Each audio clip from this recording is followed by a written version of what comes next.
Arthur's breath caught in his throat. The moment the truth settled in, it struck him like a punch straight to the chest. Inside the dark sanctuary, every strange detail suddenly snapped into place. Sylvie wasn't just acting strange, she was being possessed. And not by just anyone. Agrona, the ruler of Alakreya himself. Before Arthur could even process the weight of that realization, Sylvie slowly lifted her head. But this wasn't Sylvie anymore. Her hair had turned a ghostly white, the color draining from it like life itself had been stripped away.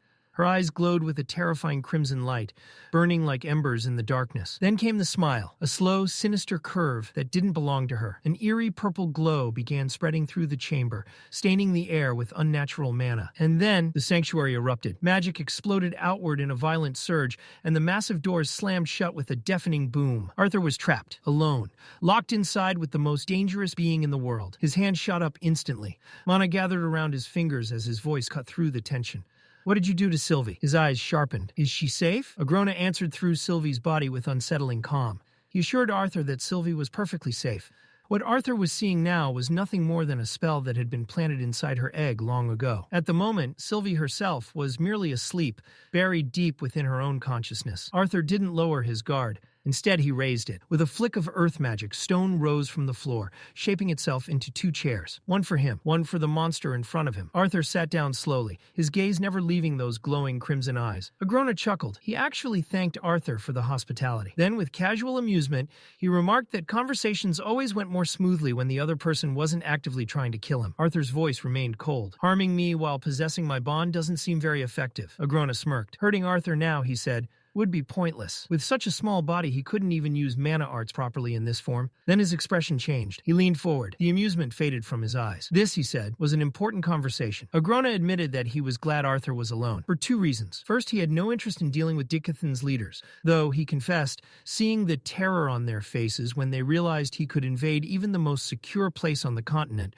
would have been entertaining. Arthur narrowed his eyes. And the second reason? Agrona suddenly laughed. Then he pointed directly at Arthur. You. Arthur froze. Out of the entire continent, Agrona found him interesting. The thought alone was enough to unsettle him. Why would someone like Agrona care about him? Agrona laughed again, clearly enjoying Arthur's discomfort. He told him to relax, joking that he had no intention of suddenly pinning him down, especially since it would look inappropriate in Sylvie's current form. Arthur's expression hardened. He admitted something. He had always imagined Agrona as some stereotypical tyrant, a dictator obsessed only with conquest and destruction. Agrona smirked. Arthur, he admitted, wasn't entirely wrong. But to his people, he had to appear far more dignified than that. Then the conversation shifted. Agrona began speaking about his past, and what he revealed was shocking. For generations, he had lived among humans in Alakreya. He had studied them, observed them, learned how lesser races changed. According to him, humans were fascinating because their morals shifted constantly. Hundreds of years ago, public executions had been treated as entertainment. Now, people considered them horrifying. Human ethics, right and wrong,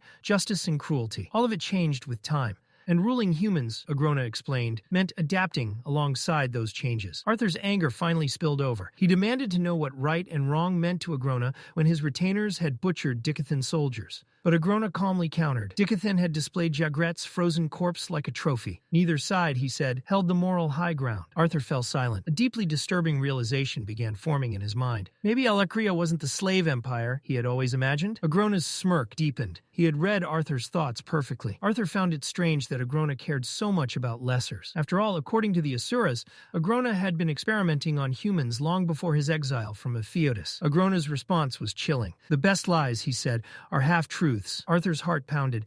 Then Agrona asked a dangerous question. Had Lord Kezis ever told Arthur the real reason behind everything he had done? Arthur answered cautiously. Wasn't it to build an army powerful enough to defeat the Asuras? Agrona laughed. Did Arthur really believe he had simply woken up one day and decided to commit genocide against his own race? Arthur refused to accept it. No reason could justify such atrocities.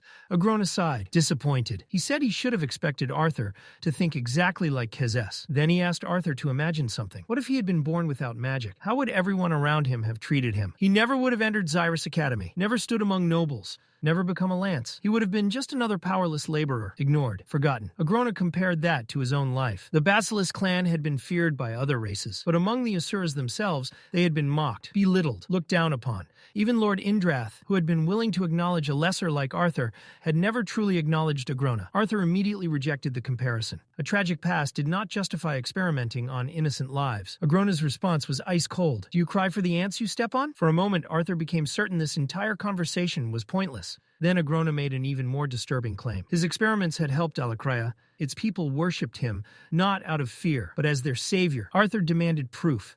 He accused Agrona of erasing history, wiping the memories of the people whose ancestors had been tortured and slaughtered. Agrona remained calm. He said those people should be grateful. Their sacrifices, according to him, had allowed future generations to prosper. And then Arthur understood something horrifying. Agrona truly believed he was right. Arthur asked him what exactly all those sacrifices had accomplished. Agrona finally revealed the answer. In Dicathen, only 1 in every 100 people could use magic. In Alakria, it was 1 in 5. Arthur froze. The difference was monstrous. The power gap between the two continents was far greater than he had imagined. Agrona smiled. At last, Arthur was beginning to understand. Arthur then asked the question that had been gnawing at him. What was Agrona's true goal? Was he trying to bring Arthur to his side? Agrona laughed softly. Then he began revealing even darker truths. He reminded Arthur of the attack on his parents at the wall. They had survived only because Agrona had allowed it. Arthur stood frozen. Then came another devastating revelation. The Asuras had abandoned Dicathen. Agrona explained that Aldir and Winsome had attempted to infiltrate his stronghold,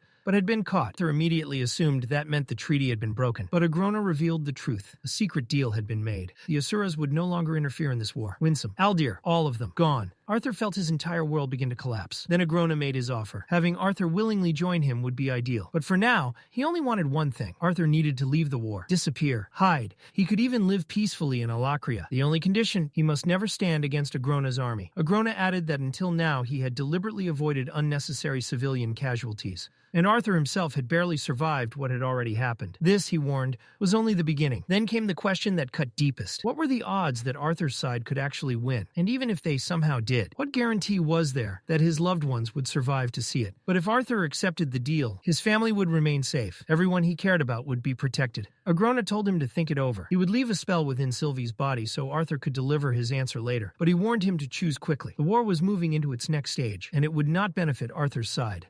Arthur's eyes narrowed. Then he asked the question that had haunted him from the beginning. Why had Agrona said that Arthur was the only person on the entire continent who interested him? A terrifying smile spread across Sylvie's face. Her crimson eyes glowed brighter. And then Agrona finally revealed the truth. He said he had enjoyed speaking with an old friend. The next words froze Arthur where he stood. King Grey. Arthur's mind went blank. His greatest secret. His past life. The truth he had never spoken aloud. The most dangerous being in the world knew everything. And with that, Agrona left. The crimson glow faded. The sinister aura vanished. And moments later, Sylvie awakened. The scene shifts to the battlefield. Massive footsteps thunder through the forest, each impact making the earth tremble beneath the soldiers' feet. Then, out of the suffocating darkness, a colossal beast emerges, its monstrous roar ripping through the night so violently that the very air seems to shake. It crashes headfirst into a wall of glowing green magic shields. Crack! The barrier splinters under the force. Behind it, the Alacrian army stands in formation, spears raised, bodies tense, every soldier prepared to die if ordered. At the front of the line stands their commander, a blond man clad in red and black armor, arrogance practically radiating from him. "For the great Vritra!" he shouts, voice booming across the chaos. "Hold the line." The ground trembles harder. Then suddenly, from the darkness behind the beast, an entire swarm of mutated monsters bursts forward like a living nightmare. The commander's expression sharpens. "Don't let a single one stray from the pack," he orders coldly. It was troublesome enough leading them all the way from the northern beast glades. Among the horde, a massive armored insect-like monster forces its way toward the front, its jagged shell gleaming beneath the dim light. But the commander only smirks. To him, this isn't a war. It's an opportunity. He glances back at the trembling subordinate behind him. "Ashton," he says, voice dripping with disdain. "Can you see anything inside the forest?" Ashton stammers, barely able to steady his voice. "Sir, the fog. It's blocking everything." A slow, cruel smile spreads across the commander's face. "Then you'll be coming in with us." Before Ashton can even protest, he's violently yanked forward by the collar. "You sentries always act like you're special because of your little voyeuristic tricks," the commander sneers. "Today you learn your place." Ashton freezes, completely powerless to resist. A mental link suddenly activates between them, glowing violet rings pulsing faintly as the connection locks in place. "Report only to me," the commander says coldly. "And try not to be useless." He tosses a small pouch into Ashton's chest. "Mask your scent with that powder, unless you'd rather let the beast tear you apart." And in the very next moment, boom, the earth shatters. The beast horde crashes through the outer edge of Elshire Forest. The invasion has begun. A pleased grin curls across the commander's face. If this mission succeeds, he'll finally earn entry into the Obsidian Vault and claim an emblem just like his father. His ambition burns hotter than the battlefield itself. Once he gets his hands on a true crest, a legendary Defilith, House Vale will rise above every bloodline in Alakria, even above his father. Move forward, he commands. Inside the forest, the elven soldiers stand their ground, silver armor glinting faintly through the thick fog. Then chaos erupts. A beast lunges out from the shadows and sinks its teeth straight into an elven soldier's neck. A scream tears through the forest. Blood sprays across the ground. In an instant, the battlefield descends into pure carnage. Steel clashes. Magic explodes. Bodies fall. From the rear lines, the blonde commander watches everything unfold with cold amusement. What catches his eye, however, is something unexpected. Even the weaker elven mages are using strangely versatile spells to hold the line. But he doesn't care. To him, this is still nothing more than a stepping stone, a chance to raise his status, his bloodline, his name. Then suddenly, dark arrows rain down from above. An elven commander steps into view, a female mage desperately holding the line with wind magic. The commander's eyes instantly lock onto her. There, that's the real target. Shields on me, he orders sharply. Everyone else fall back. Then his gaze cuts toward Ashton.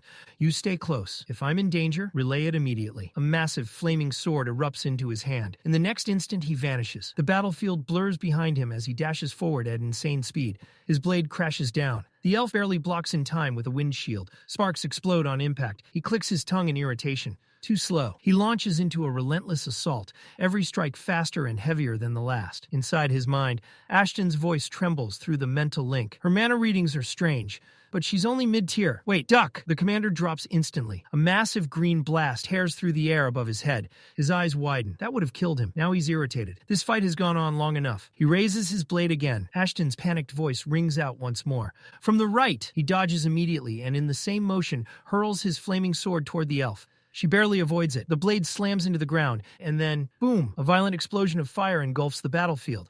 In the very next second, the commander appears in front of her and drives a brutal strike into her stomach. She's blasted backward, crashing hard into the ground, completely defeated. The commander walks toward her slowly, sword resting on his shoulder, a smug grin spread across his face. Pathetically easy. Then everything stops. The air turns deathly still. The sounds of battle vanish. His body locks. His eyes widen. Fear. Pure, uncontrollable fear. Ashton? But this time, Ashton isn't calm. He's screaming inside the link. Stefan, run! Run now! Stefan's knees buckle. His body trembles violently. He can't breathe. It feels as if something invisible is crushing his very soul.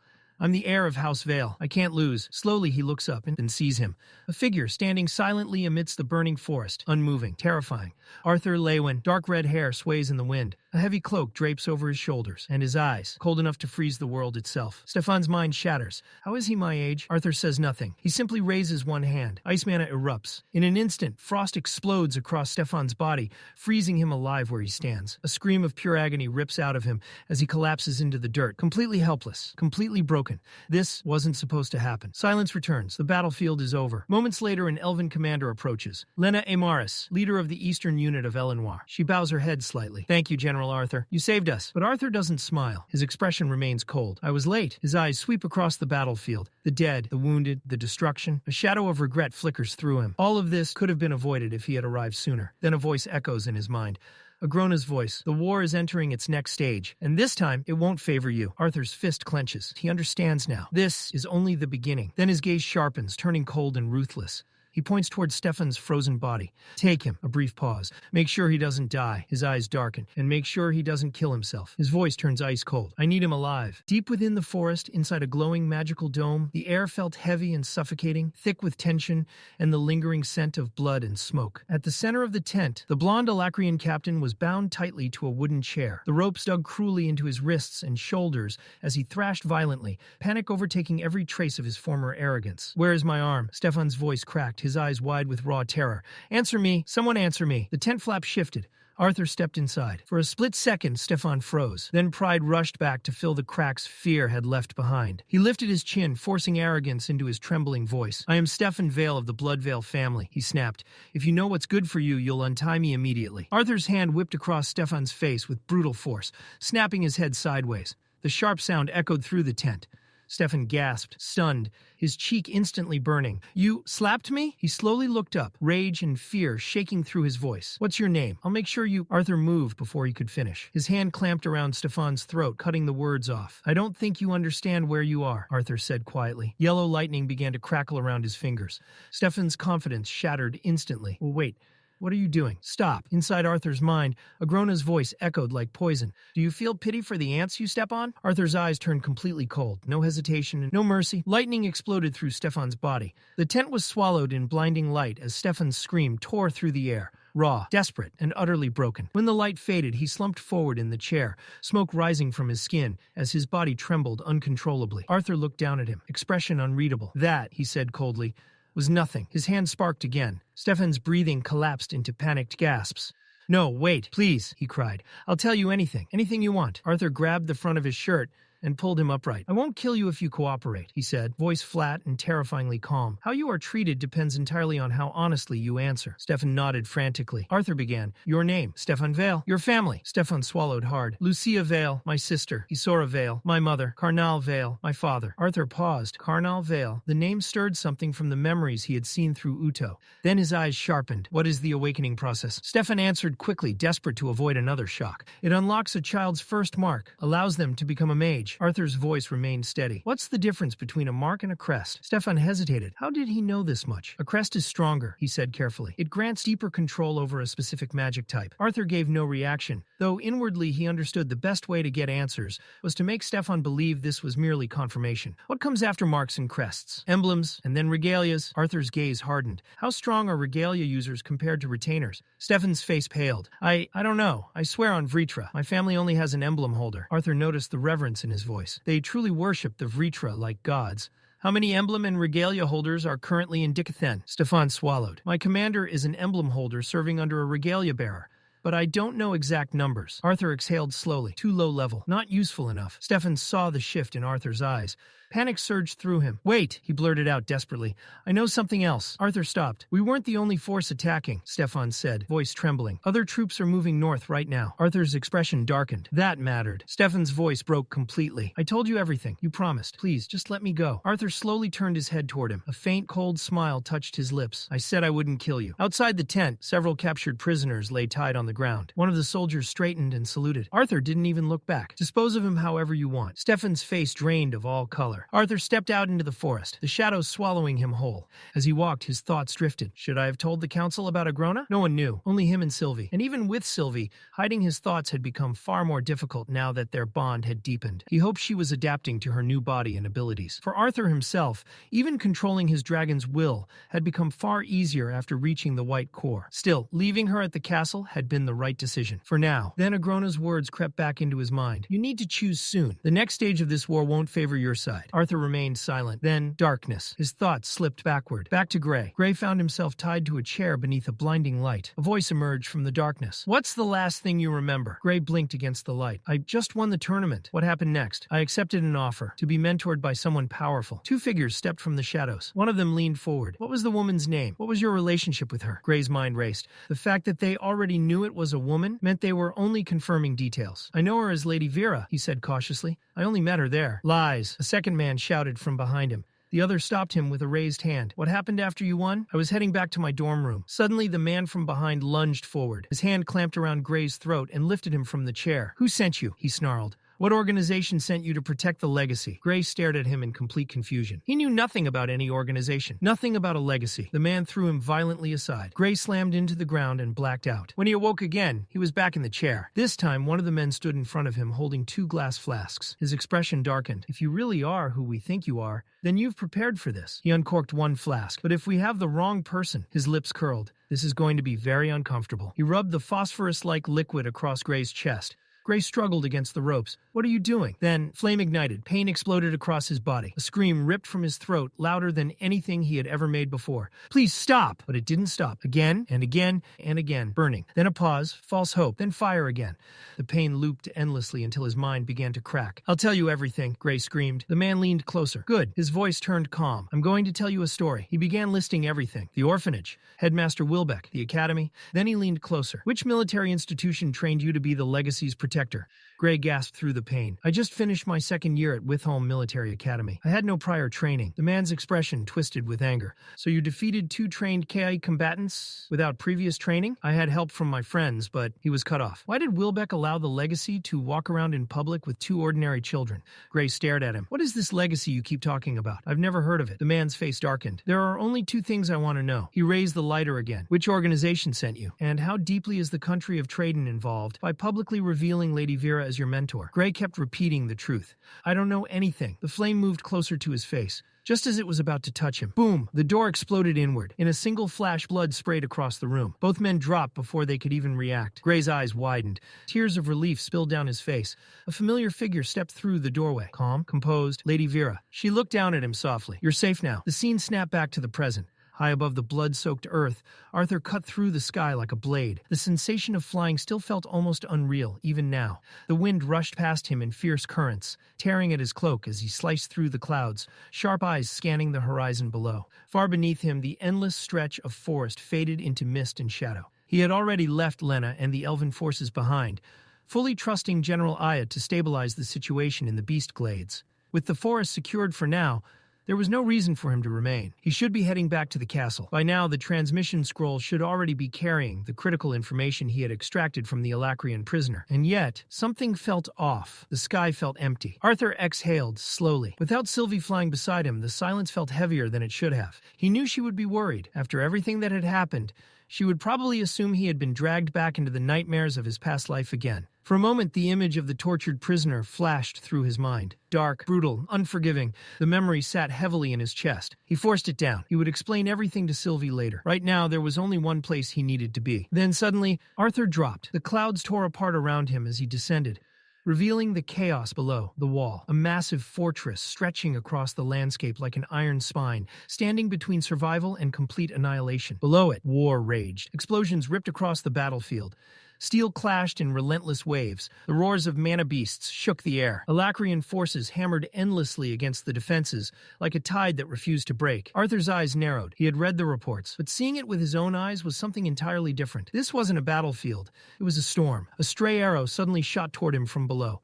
A soldier's voice shouted in alarm, mistaking him for an enemy descending from the sky. Arthur deflected the projectile effortlessly with a flick of wind mana. Without slowing, he dove. Like a meteor, flames wrapped around his body as he plummeted straight toward the fortress. Then, boom. He crashed into the courtyard in an eruption of fire and force. A massive shockwave blasted outward, kicking up smoke and dust across the stone ground. By the time the haze began to clear, a captain had already dropped to one knee before him. "Forgive us, General." His voice shook with panic. "I am Captain Albold Kelris of the Bulwark Division. My archer mistook you for an enemy descending from above." Arthur stood calmly as the smoke settled around him. A faint smile touched his lips. "It's been a while since someone treated me like an enemy." The captain visibly paled. "Sir, I'll have him punished immediately." Arthur raised a hand, stopping him. "No need," he said evenly. "I came from the beast glades unannounced." It was a natural reaction. Then his gaze shifted toward the trembling archer standing nearby. "Good aim," Arthur said calmly. "But next time, report first." The soldier immediately snapped into a salute. "Yes, sir." Arthur turned back to the captain. "What's your name and rank?" "Captain Albold Kelris, sir." Arthur nodded. "Good. Show me everything." Without delay, the captain led him deeper into the wall. They moved through massive stone corridors, wide enough for supply carts and troop formations. Albold spoke as they walked. "The Bulwark Division is the backbone of the wall, sir. Blacksmiths, engineers, workers, repair crews, everyone here keeps the structure standing." Arthur glanced toward the passing workers hauling materials. "The stray attacks must keep you busy." The captain gave a tired nod. "Constantly. Repairs, reinforcements, supply checks. We file reports daily on structural damage, resource consumption, and defensive readiness." Arthur stepped out onto a high balcony and froze. Below him stretched something far beyond a simple fortress. A massive industrial system sprawled beneath the stone levels. Elevators moved up and down through enormous shafts. Chains groaned under the weight of cargo. Crates were hauled across platforms. Workers and soldiers moved in perfect coordination. Arthur stared. This is the wall? Even from above, it was staggering. This wasn't merely a fortress. It was an entire city built into the defense line. Captain Albold gave a small smile. "Forgive the noise, sir. It can be overwhelming for those not used to it." Arthur let out a slow breath. "Overwhelming, yes," he admitted, "and impressive." A faint regret passed through him. "I should have visited sooner." The captain nodded. From this level onward, several floors are also accessible to civilians. As they continued, passing soldiers snapped into formal salutes. The moment they recognized him, many stiffened in visible panic. "General," Arthur chuckled lightly. "Relax. A normal salute is enough." Then a sudden wave of heat hit him. Arthur stopped mid-step. "Is there a fire somewhere?" Albold smiled. "We're passing the main forge." Arthur looked down over the railing. His eyes widened. A gigantic molten chamber glowed beneath them. Massive metal pillars slammed rhythmically onto blazing steel. The sound thundered through the structure. Then he noticed something else. Mages. Several earth and gravity mages were lifting entire metal frames and machinery components with magic, dropping them with incredible force and precision. Arthur stared in stunned silence. It reminded him almost exactly of the old steam-powered hammers from Earth. A small smirk tugged at his lips. Even here, magic drove industry. Eventually, they exited the forge level and stepped into something Arthur hadn't expected at all. A marketplace. Loud, busy, alive. Merchants shouted prices. Soldiers bartered for gear. Civilians moved through the bustling streets. Arthur's eyes widened. This place is thriving. Captain Albold nodded. There's no law-enforcing service here. Instead, the military pays adventurers to fight. He gestured toward the rows of shops. The merchants sell to them. Then the military taxes the merchants and cycles that revenue back into the war effort. Arthur looked around again. A self-sustaining war economy? A perfect loop. A faint smile appeared. Brilliant. They eventually reached the central courtyard. Ahead stood a massive command tent, heavily guarded and surrounded by armed officers. Captain Albold stopped. "Perfect timing, sir. The strategy meeting is just beginning." He lowered his voice slightly. "The senior captain, division heads, and several commanders are already inside." Arthur gave a single nod, then stepped forward. The moment he entered, the room fell silent. A war room. Large maps spread across a central table. Colored markers indicating troop positions, supply routes, and enemy movement. Every eye in the tent turned toward him. At the head of the table stood a tall man with sharp features and piercing red eyes. His posture was composed, controlled. But there was something calculating in the way he looked at Arthur. The man spoke first. "Welcome, General Arthur Leywin." His voice carried calm authority. "It is an honor to finally have a lance here at the wall." He gestured toward an open seat, his gaze still cold and sharp. "I am Trotius Flamesworth." His expression remained unreadable. "Senior captain of the wall." High above the clouds, within the quiet stillness of the floating castle, a rare and fragile moment of peace unfolded, one untouched by the chaos consuming the world below. Ellie knelt on the smooth wooden floor, her hands stretched out in encouragement, a bright, patient smile on her face. "Come on, you can do it," she said softly. A few steps away stood Sylvie, still adjusting to her human form. Barefoot and unsteady, she wobbled slightly, her long white hair cascading over her shoulders. Frustration shimmered in her golden eyes as she shifted her weight, clearly struggling. "I can't," she muttered, her voice small but stubborn. Ellie didn't move any closer. "Just a few more steps," she urged again. "You have to try on your own." Sylvie frowned, puffing her cheeks in annoyance. "Then come closer," she complained. "No," Ellie replied, shaking her head gently. "You're doing great. Just keep going." After a moment, she tried again. One step, then another. Her movements were slow, careful, uncertain. But she was moving. Ellie's eyes lit up instantly. "That's it. You're doing really—" Before she could finish, Sylvie's foot slipped. She stumbled forward. Ellie lunged to catch her, but misjudged the distance. Both of them crashed onto the wooden floor with a heavy thud. For a brief second, they stared at each other in stunned silence. And then, without warning, burst into laughter. A simple moment, warm, carefree, a moment that felt impossibly distant from the war raging beyond the castle walls. Far away, that peace did not exist. Inside the war council at the wall, the air was thick with tension. Officers stood gathered around a massive circular map, voices low but urgent. Every movement carried weight, every word sharpened by the reality of war. At the head of the table stood Trotius Flamesworth, his sharp red eyes sweeping across the room with cold precision. A captain stepped forward, pointing toward marked positions. "Based on our latest reports, 5 units are stationed here, and 3 more advancing from the east." Trotius didn't nod. Instead, his gaze locked onto her. "Captain Kruer," he said flatly, "how accurate is your dungeon-clearing timeline?" Kruer hesitated slightly. "Fairly accurate, taking into account 1 week is too long." The interruption cut clean through the room. Arthur stood silently to the side, watching. Throughout the meeting, his attention never left Trotius. Every decision, every tone, every shift in posture, Arthur studied it all carefully. "The number of corrupted beasts is increasing," Trotius continued, voice steady and unforgiving. 4 days per dungeon. That's all we can allow." Kruer stiffened immediately. "Sir, rushing expeditions will increase casualties." Arthur could feel the tension tightening. He already carried a quiet bias against Trotius. From what he'd heard through Jasmine and Hester, from the reputation of the Flamesworth name, and seeing him now only made Arthur more wary. "Some of those dungeons have never been cleared," Kruer pressed. "Without proper caution, entire units could be wiped out." Arthur almost stepped in, but stopped himself. He wasn't here as Jasmine's friend.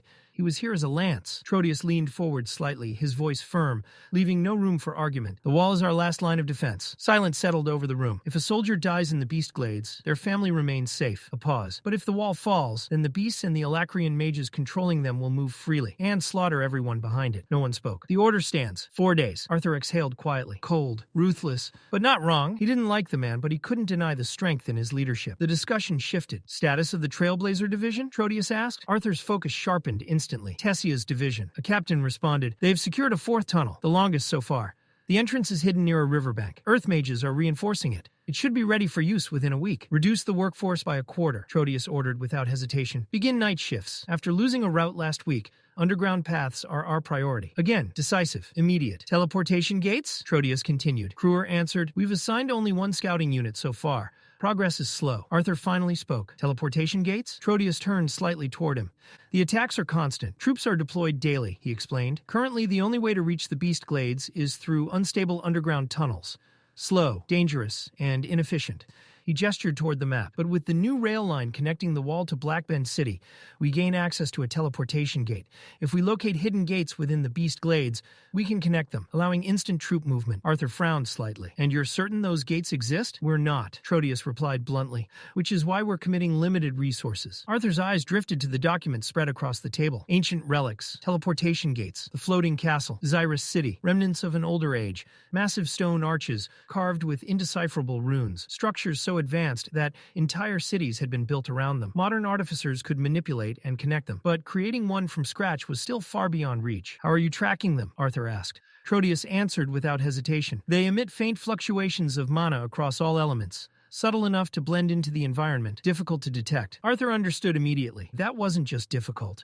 It was borderline impossible. Even with Realm Heart, isolating such faint deviations within the natural flow of ambient mana, while flying blindly across the beast glades, it could easily become a complete waste of time. Still, I understand, Arthur said calmly. Trotius inclined his head slightly. My apologies for making you sit through this, Lance Arthur. Arthur shook his head. Before we conclude, I'd like to share what I've learned about the enemy. Later, Arthur walked through the sprawling city built against the wall. On the surface, it looked alive. Merchants calling out, armor clanking, voices filling the air. But beneath it all, fear. It lingered in hurried footsteps, in guarded expressions, in forced conversations meant to feel normal. Everyone knew the truth. The war was right outside. A distant explosion shook the ground. No one reacted. They were used to it. Arthur moved through the crowd silently, his gaze scanning everything. A merchant called out, offering him boots, but Arthur ignored him. The fear was everywhere, and no one could hide it completely. His thoughts drifted back to the council. Alacrians. Their magic wasn't like Dicathen's. It was limited, but specialized, refined, dangerous in its own way. Assuming their limits could get people killed. He remembered Trotius's question. What stops a striker from forming a shield? And Kruer's concern. What if their abilities aren't truly limited? Arthur's answer had been simple. Don't rely on it blindly. Inform your commanders. Observe. Adapt. Understanding the enemy wasn't about certainty. It was about awareness. Even now, standing in the market, Arthur could tell they didn't fully believe him. Not yet. All he could do was hope the information would save lives when it mattered. A patrol marched past as civilians muttered complaints. They should send all soldiers to the beast glades. Arthur didn't react. He knew better. Concentrating all forces in one place was how wars were lost. He stepped away from the noise, slipping into the shadow of a massive stone archway. Darkness wrapped around him. His blue eyes glowed faintly in the dim light. Cold, focused, unyielding. Time to get back to work. The freezing wind howled across an endless stretch of snow-covered wasteland, tearing through the caravan as if trying to rip it apart piece by piece. Heavy wagons creaked under their loads, wheels grinding against frozen earth as the convoy pushed forward through the blizzard. In the far distance, barely visible through the swirling haze, the massive silhouette of the wall loomed like a silent guardian. Inside one of the covered carts, Reynolds sat in tense silence beside Helen. The rattling of the wagon did little to mask the unease hanging between them. Every instinct honed through years of battle told them the same thing. Something wasn't right. Then it happened. The beast pulling their wagon shrieked, a sharp, panicked cry that cut through the storm. Reynolds moved instantly. Stay alert, he barked, but the warning came a second too late. A violent explosion tore through the snow ahead, flames erupting as the lead wagon was swallowed whole. Fire and debris scattered across the frozen ground. Another ambush, Reynolds roared, already drawing his weapon. As the smoke cleared, Angela's sharp eyes caught movement. There, in an instant, the twin horns snapped into formation. Angela raised her staff and a powerful green vortex spiraled outward, wind roaring as it formed a protective barrier around the caravan. The storm itself seemed to bend under her control. From within the blizzard, shadows descended. Alacrian assassins. They moved like phantoms, fast, precise, lethal. Protect the supplies, Reynolds shouted, his voice cutting through the chaos. Durden surged forward, slamming his foot into the ground as stone erupted upward, forming a defensive line that bought the others precious seconds. Helen moved next. With a swift motion, she leapt onto a rising pillar of ice, her bow already drawn, her eyes locked onto a target slicing through the air. Jasmine, moving with terrifying speed as glowing daggers spun from her hands like streaks of light. The assassin deflected them mid-air. Helen didn't hesitate. Arrows followed immediately, cutting through the storm. But before they could land, a massive shadow swallowed the battlefield. Another assassin descended from above, riding a monstrous winged beast. Before it could strike, Angela reacted. A sharp gust of wind sliced through the air, smashing into the creature's wings and sending it spiraling downward. It crashed violently into the snow. A jagged spike of stone erupted from beneath the beast, impaling it straight through the chest. Blood sprayed across the white snow. "Reynolds, stop him!" Helen shouted. Another assassin had already broken through, charging straight toward the supply wagons. Reynolds stepped forward without hesitation. His gauntlet ignited, flames roaring to life, wrapping around his arm like a blazing inferno. The assassin struck first, deflecting the attack and barking an order for Reynolds to move aside. Reynolds didn't budge. Above them, Helen's arrows rained down, forcing the assassin to raise a wind barrier. That moment was enough. Reynolds drew in all his strength. His fist burned brighter, like a falling star. Then he moved, a single devastating punch. The barrier shattered. The assassin was blasted backward, crashing into the snow as smoke rose from his chest. And just like that, silence. The storm howled again, but the battle was over. Reynolds stood there, breathing heavily, steam rising from his body. Then he looked up. A figure approached through the snow. Arthur, calm, unshaken, dragging a captured assassin by the collar as if it weighed nothing. "I left this one alive," Arthur said simply, "for questioning." He added almost casually that soldiers would be sent to retrieve the fallen beast for research. The veteran stared at him in stunned silence. Then Reynolds broke it, laughing loudly as he threw an arm around Arthur's shoulders. "Hard to believe sometimes," he said with a grin, "that you're a lance now." Not long after, the massive gates of the fortress groaned open. The caravan finally passed into safety. Arthur walked beside them, his gaze drifting toward his parents. Their movements flawless, every step, every reaction, perfectly in sync from years of fighting side by side. And yet, a quiet fear settled in his chest. How long can they keep this up? That night, warmth replaced the cold. Inside a crowded tavern, the tension melted into laughter, clinking mugs, and the comforting noise of life continuing despite the war. Reynolds leaned forward, studying Arthur carefully. "I can't even sense your core anymore," he admitted. "Just how strong did you get?" Arthur gave a small, calm smile. "I reached white core." For a moment, silence. Then the entire room erupted. Reynolds pulled him into a tight embrace, pride unmistakable in his voice as he laughed. Arthur closed his eyes briefly. Peace. Something he hadn't expected to feel again. They talked about Ellie, about home, about the letters that had grown fewer over time. That's when Arthur realized something. Ellie had barely been replying. Alice smiled softly, though there was a hint of concern behind it. "She's in that phase," she said gently. "Most of her replies are just, 'I'm okay,' or 'I'm alive.'" Arthur frowned slightly. He suggested visiting her, knowing that's what Ellie truly wanted. But Helen shook her head. "Security's tightened. Only high-ranking officials can use the teleportation gates now." Arthur immediately offered to take them himself. But Alice stopped him. "We don't want to burden you," she said. "A new transport system is being built. It'll be easier soon." Arthur didn't look convinced. His voice tightened. "The roads are getting worse. You were just attacked." Reynolds waved it off with a shrug. "No one got seriously hurt. And that was enough," Arthur snapped. "What about next time?" The room fell quiet. He reminded them. Jasmine, Durden. They had been knocked unconscious before. "I'm not the only one worried," Arthur said, his voice tightening. "Ellie is too." Silence settled heavily over the table. Angela stood abruptly. "I think I left something in the carriage." Helen followed her out without another word, giving them space. Alice looked at Arthur, calm but firm. "Our responsibilities may not be as great as yours," she said softly, "but we're still doing our part." Arthur shook his head, frustration bleeding through. "You're risking your lives." Alice's reply was gentle but unyielding. "So are you." "I can handle it," Arthur shot back. A sharp sound cut through the air. Reynolds slammed his hand against the table. His expression hardened. "Do you even hear yourself?" he said, voice burning. "You risk your life every day, but expect us to sit back and do nothing?" Arthur's voice cracked. "I'm fighting to protect you. What if you're not there next time?" he continued, emotion spilling over. "What if something happens? What if Ellie—" He stopped. Too late. Just like Adam, the name hung in the air like a blade. Reynolds' expression turned cold. "That's enough." His voice dropped, steady and sharp. "Protecting family matters," he said, locking eyes with Arthur. "But so does living with purpose." His tone hardened. "Dicathen might not be your only home, but it's ours." A pause. "And if fighting means dying so Ellie can live a better life, then so be it." Those words hit harder than any attack. Arthur had no response. None. His parents stood and walked away, leaving him alone at the table. His hands trembled. The wood beneath his grip cracked under the pressure. Everything inside him, fear, anger, helplessness, boiled over. In the next instant, he vanished. A massive shockwave tore through the tavern as Arthur shot into the sky, disappearing into the freezing darkness above. Arthur stood alone at the summit of a jagged mountain. The world stretched endlessly beneath him. Far in the distance, the city glowed like a sea of scattered stars, its lights flickering against the darkness of night. From up here, everything seemed quiet, distant, almost peaceful. But that peace didn't reach him. A sudden sound broke the silence. Stone shifted. Arthur's eyes narrowed as his gaze snapped toward the edge of the cliff behind him. A hand appeared, gripping the rock, fingers digging into the mountain's edge as someone pulled themselves upward. For a brief moment, Arthur tensed, caught off guard. Then a head peeked over the ledge. Seriously? It was Jasmine. She hauled herself up with a final push, brushing dust off her clothes as she straightened, clearly annoyed. "You could at least have some respect for people who can't fly," she said, exhaling sharply as she glanced around. "So this is where you ran off to last night?" Arthur blinked, slightly surprised. "We've been looking for you all day," she continued, crossing her arms. "And by the way, the inn owner is still panicking over the mess you left behind." Arthur let out a quiet breath, guilt flickering across his face.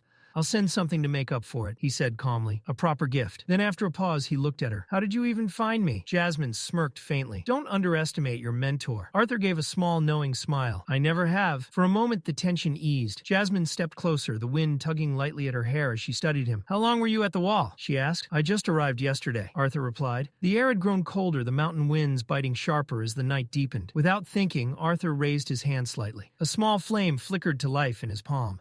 The warmth spread subtly between them, pushing back the chill. Jasmine glanced at it, then back at him. "Did you meet my father?" Arthur nodded slightly. "I walked in on one of his meetings." He hesitated briefly. "Did you see him?" Jasmine let out a quiet, humorless breath. "No," she said.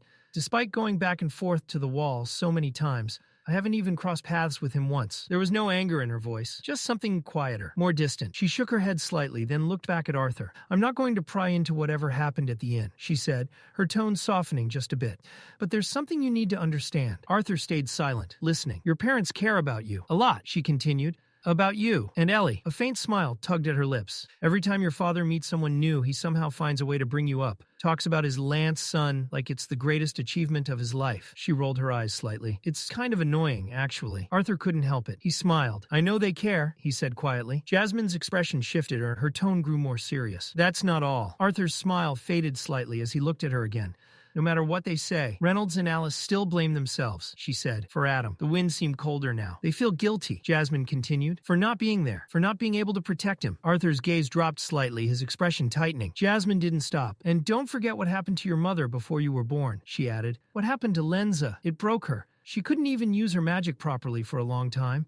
Not for anything beyond minor injuries." Arthur nodded slowly. "I know," he said. "That's exactly why I wanted them to stay at the castle, somewhere safe, away from all of this." His voice tightened, but instead, they chose to throw themselves right into the middle of it, traveling back and forth through dangerous territory like it's nothing. Jasmine watched him carefully. "What they're doing now," she said quietly, "it's not just for you and Ellie." Arthur looked at her again. "It's for themselves, too." She paused, choosing her words carefully. "They're trying to move past their mistakes, their fears. They want to become better, stronger, not just as fighters, but as parents." Arthur said nothing for a moment. Then he exhaled slowly. "I was being selfish," he admitted. The words didn't come easily, but they were honest. "Maybe," he continued, quieter now, "maybe all of us just need time to adjust." Jasmine gave a small nod. "Just don't let things end up like they did with me and my family," she said. Arthur frowned slightly. "There was a time we could have fixed things," she admitted, "but I kept running, and my father was too proud to reach out." Her gaze drifted briefly toward the distant city lights. "And now, that chance is gone." Silence settled between them. Then Arthur smiled faintly. "Thanks," he said sincerely.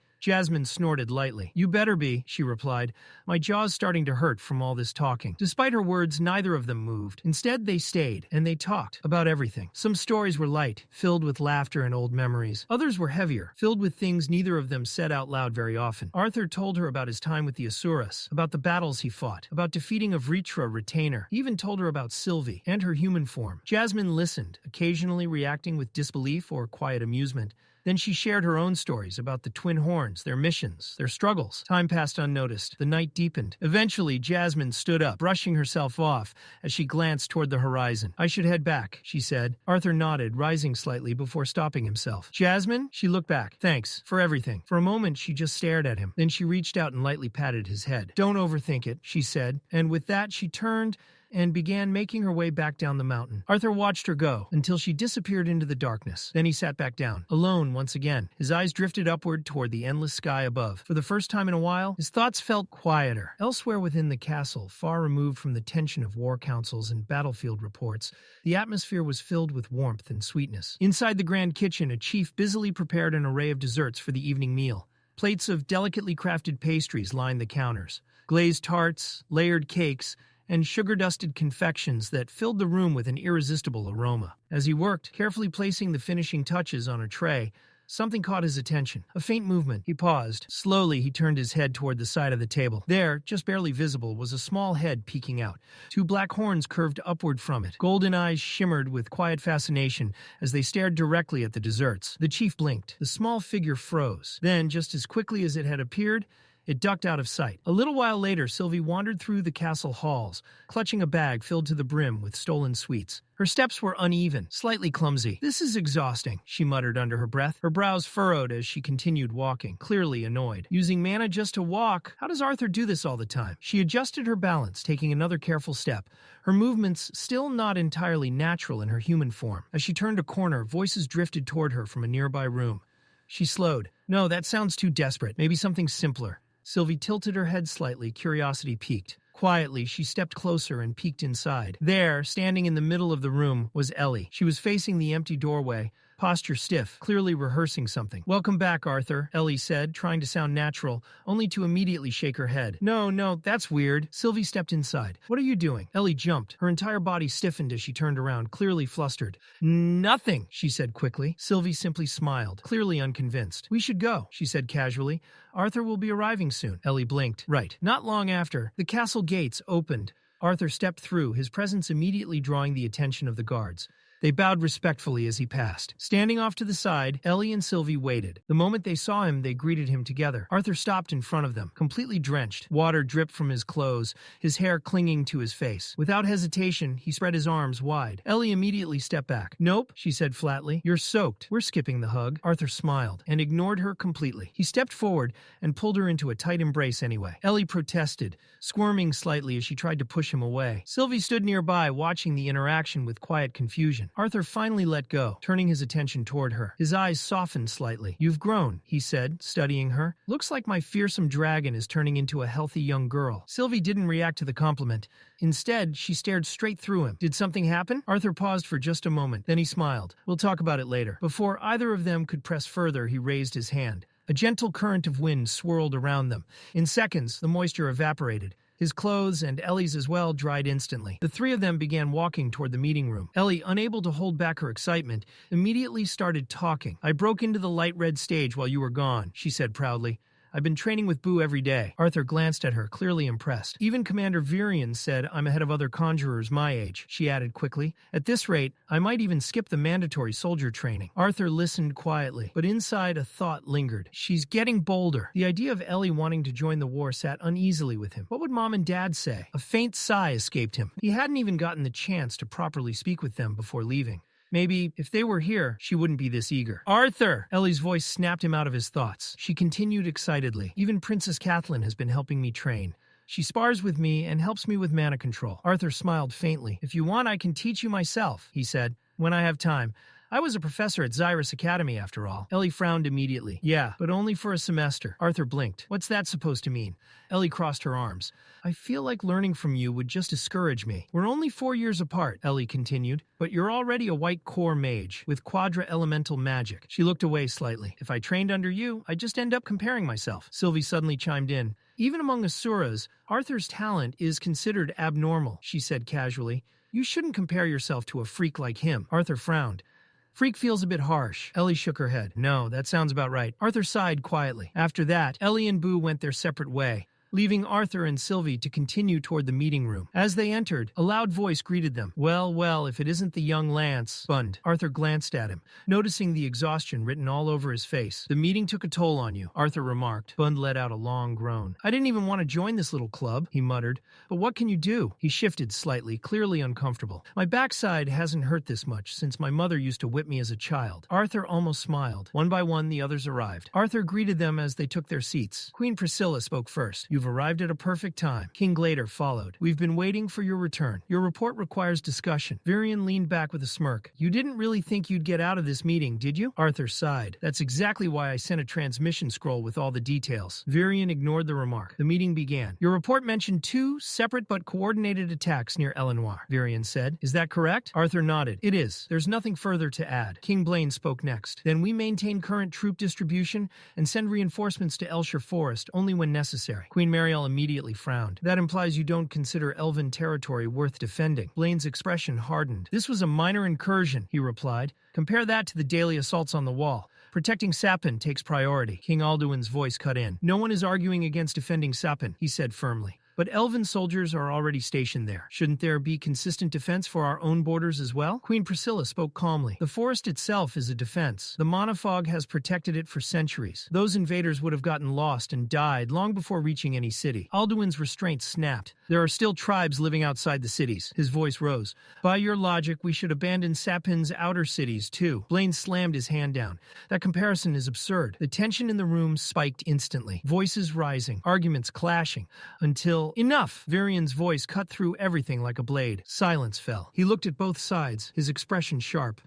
We will not reduce ourselves to this. A pause. Then he spoke again, calm, controlled. Based on attack patterns, Sapin remains the primary target. The most direct path to major cities runs through the Grand Mountains and the Wall. He folded his hands. Maintaining priority there is the correct decision. Alduin said nothing. Even if it hurt, he understood. Varian continued. For Elenoir, we will reassign several Trailblazer units to southern dungeons. If another incursion occurs, they will surface and reinforce immediately. King Blaine gave a firm nod. The forest remains a natural defense.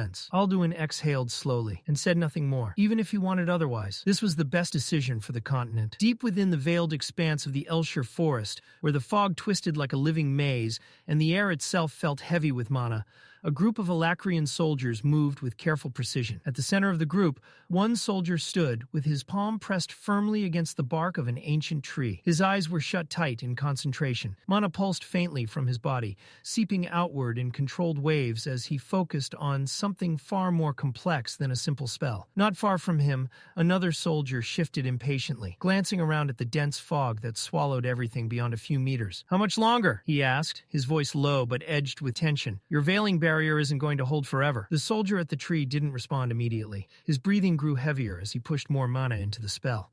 The faint glow around his hand intensified, spreading slowly across the surface of the tree like creeping veins of light. Just a little more, he finally muttered, his voice strained. Covering this wide of an area? It's not easy. The others exchanged uneasy glances. They all understood the risk. The Elshire Forest wasn't just dangerous because of the beasts or the enemy. It was the forest itself. The mana-laden fog distorted perception, twisted direction, and drained even seasoned mages if they weren't careful. And yet, they were here, deliberately forcing their way through it. Suddenly, the glow surged. The mana coating the tree flared brightly for a brief moment, before settling into a steady, controlled pattern. Intricate lines of energy spread across the bark, forming a network that pulsed faintly. The soldier exhaled sharply, his knees nearly giving out as he pulled his hand away. It's done, he said, his voice hoarse but filled with relief. The process is complete. The moment the final surge of mana settled into the tree, one of the soldiers standing nearby let out a breath he didn't realize he had been holding. Relief quickly turned into excitement, and a grin spread across his face. Finally, he said, almost laughing, now we can move on to the next phase. Not yet. The mage Circe cut him off instantly, his voice calm but firm. Though exhaustion weighed heavily on his body, his eyes remained sharp, focused. There's still one final point left to unlock. The brief spark of celebration died just as quickly as it had appeared. Without wasting another second, Circe stepped forward and crouched, pressing his palm flat against the cold, damp ground. His fingers dug slightly into the soil as he began channeling mana once more. This time, however, the flow was different, deeper, more concentrated. A low hum began to resonate beneath them. At first, it was faint, barely noticeable. Then it grew. Mana waves rippled outward from the point of contact, spreading through the earth like invisible shock waves. The ground beneath their feet trembled subtly, as if something ancient had been stirred awake. Suddenly, a sphere of shimmering mana burst into existence, enclosing the 3 soldiers within its boundary. At the same time, glowing lines etched themselves across the forest floor, connecting the points they had established earlier. One line, then another, and finally the last. A perfect triangle formed beneath them, each corner pulsing with faint, synchronized energy. Circe exhaled slowly, pulling his hand away as the structure stabilized. realized. The 3-point array is complete, he said, his voice quieter now but laced with satisfaction. One of the others let out a low whistle, clearly impressed. Not bad, he muttered. You actually pulled it off. Another quickly stepped in, his tone more urgent. Then we shouldn't waste time. If any elves pick up even a trace of this, we're finished. Cersei gave a small nod. He closed his eyes again, but this time, not to cast. Instead, he searched. His senses stretched outward, weaving through the dense, mana-saturated fog of the Elshire forest. Every fluctuation, every distortion in the ambient mana brushed against his awareness. It was like trying to read ripples in a storm-tossed ocean. Chaotic, unstable, and incredibly difficult to interpret. For a few tense seconds, no one spoke. Then slowly, Cersei lifted his hand and pointed. That way. The others didn't question him. They moved immediately. The deeper they traveled into the forest, the heavier the fog became. What had once been a hazy obstruction now thickened into something almost tangible, clinging to their skin, distorting their vision. Shapes warped at the edges. Sounds carried strangely, echoing from directions that didn't make sense. Time itself seemed to lose meaning. One of the soldiers exhaled quietly, his voice low, almost to himself. How long has it been since we started this mission? No one answered, because none of them knew. They continued forward, marking trees along the way, each one carefully etched with faint traces of mana, subtle enough to avoid detection, but strong enough to guide their return. But as they moved deeper, the forest began to change. The first body appeared without warning, a fallen soldier half buried beneath roots and leaves, his armor torn apart. Then another, and another. Corpses of their own forces littered the paths ahead, silent reminders of how many had already failed. The group didn't stop. They couldn't. Each step forward carried them past more of the dead, deeper into territory that felt increasingly hostile, increasingly alive. Then, stop. The command came sharp and immediate. All three froze. Just ahead of them, partially obscured by fog, the ground dropped away into a massive pit. Jagged spikes jutted upward from its depths, twisted into unnatural shapes. One of the soldiers stepped closer, narrowing his eyes. Those aren't natural, he said quietly. Those spikes, they've been shaped. Plant magic, another muttered. A tense silence followed. Then suddenly, you said this path was safe. The accusation snapped toward Cersei like a blade. He didn't react outwardly, but irritation flickered beneath his calm expression. There's no such thing as a completely safe path here, he replied evenly. We needed to move. Now we stop, and I find another route. The tension lingered, but no one argued further. They turned, shifting direction once again. As they moved, Cersei's thoughts grew heavier. Navigating the forest alone was already difficult, tracking mana fluctuations, maintaining hidden arrays, staying undetected, but doing it while being questioned, doubted. It made it harder to focus, more frustrating. Still, he pushed forward, because failure wasn't an option. Eventually, they came to a halt in a relatively open patch of ground. Rest, one of them said. No one argued this time. They sat pulling out rations, the silence between them filled only by the distant whisper of the forest. One of them broke the quiet. We didn't place as many arrays as planned today, he said, chewing slowly, but we've made it deeper than expected. Cersei nodded faintly. It's harder than it looks, he replied. Even the smallest mana leak, and the elves will detect it immediately. Every array has to be perfect. Still, another voice cut in, sharper this time. We could have gone further if you weren't so slow. Cersei didn't respond. Before the tension could rise again, a more energetic voice broke through. Hey, relax, Cole. He leaned forward with a grin, holding out a piece of food. Here, I saved the biggest piece for you. Cersei hesitated for a moment before taking it. Each of them treated him differently. Criticism, praise, encouragement, and somehow all of it irritated him. Cole turned toward another member of the group. Fane, you too, he said. Don't act like you don't need rest. Fane didn't even look up. I'd rather finish the mission, he replied coldly, than sit around wasting time. Cersei watched them quietly. He had only joined this team a few weeks ago. The others had trained together for years. Their coordination, their understanding of each other, it was built over time, through countless missions. He wasn't supposed to be here. If their previous sentry hadn't died, if he hadn't awakened his emblem at that exact moment, he would still be somewhere else. Not here, not carrying this burden. A soft voice cut through his thoughts. We can't go any deeper safely, said the purple-haired girl, her tone firm. Not until Cersei's emblem recovers. Her words settled heavily in the air, because everyone knew what that meant. The success of this mission depended on him. Cersei lowered his gaze slightly, the weight pressing down harder than before. One of the others exhaled,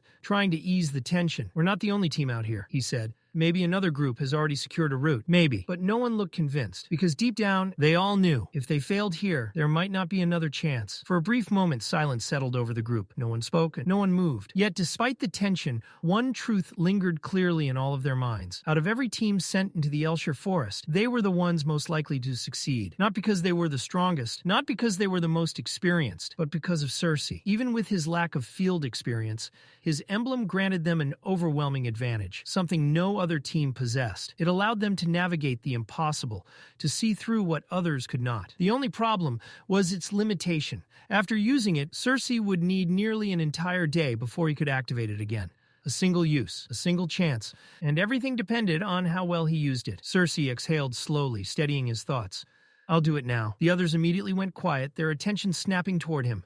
Closing his eyes, Cersei reached inward, past the exhaustion, past the pressure, and activated his emblem. A faint glow pulsed from his body. Then, something separated. A ghostly figure, pale and translucent, slipped out from him like a shadow peeling away from its source. It hovered for a brief second before drifting forward, silent, undetectable. None of the others could see what it saw, but they could feel the shift in the air. Cersei's voice came low, controlled. The mastery of true sense allows me to perceive all 4 elemental mana particles, he explained. But for this, I only need wind. The spectral form surged forward. It moved through the forest like a whisper, gliding past trees, slipping through dense fog, crossing terrain that would have taken hours, no, days, for a physical body. Everything was laid bare before it, the flow of mana, the subtle disturbances, the faint trails left behind by life and death. Then, a structure, small, faint, but unmistakable, a town. The ghostly figure lingered for only a moment before retreating, racing back through the same path it had taken. Cersei's eyes snapped open. He inhaled sharply, his body tensing as the connection snapped back into place. For a brief second, the world seemed disoriented, blurred. Then it stabilized. Well, one of them asked immediately, did you find anything? Cersei nodded, still catching his breath. The kingdom is still too far from here, he said, but I found something else. All eyes were on him now. A large area, dense with mana fluctuations, he continued. About a day's travel from our current position. Relief spread through the group almost instantly. So we're on the right path, someone muttered. All of this wasn't for nothing, another added quietly. For the first time since entering the forest, a sense of direction returned.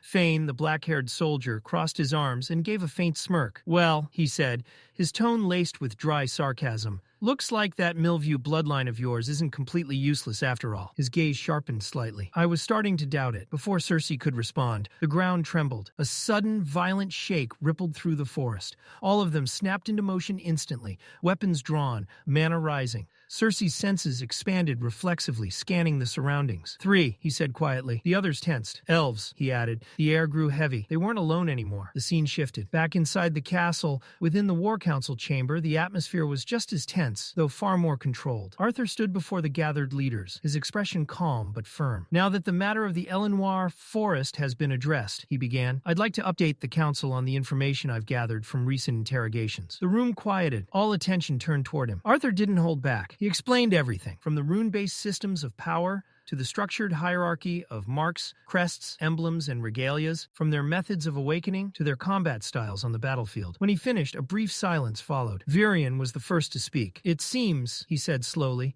we've been underestimating the Alacrian mages until now. King Blaine frowned slightly at that. Underestimating, he questioned. Learning that their magic has limitations only proves we've been overestimating them. King Alduin nodded in agreement. It clearly exposes a weakness in their tactics, he added. But before the discussion could settle in that direction, Boone spoke. It's not that simple. His voice cut cleanly through the room. On the surface, it might seem like a weakness, he continued.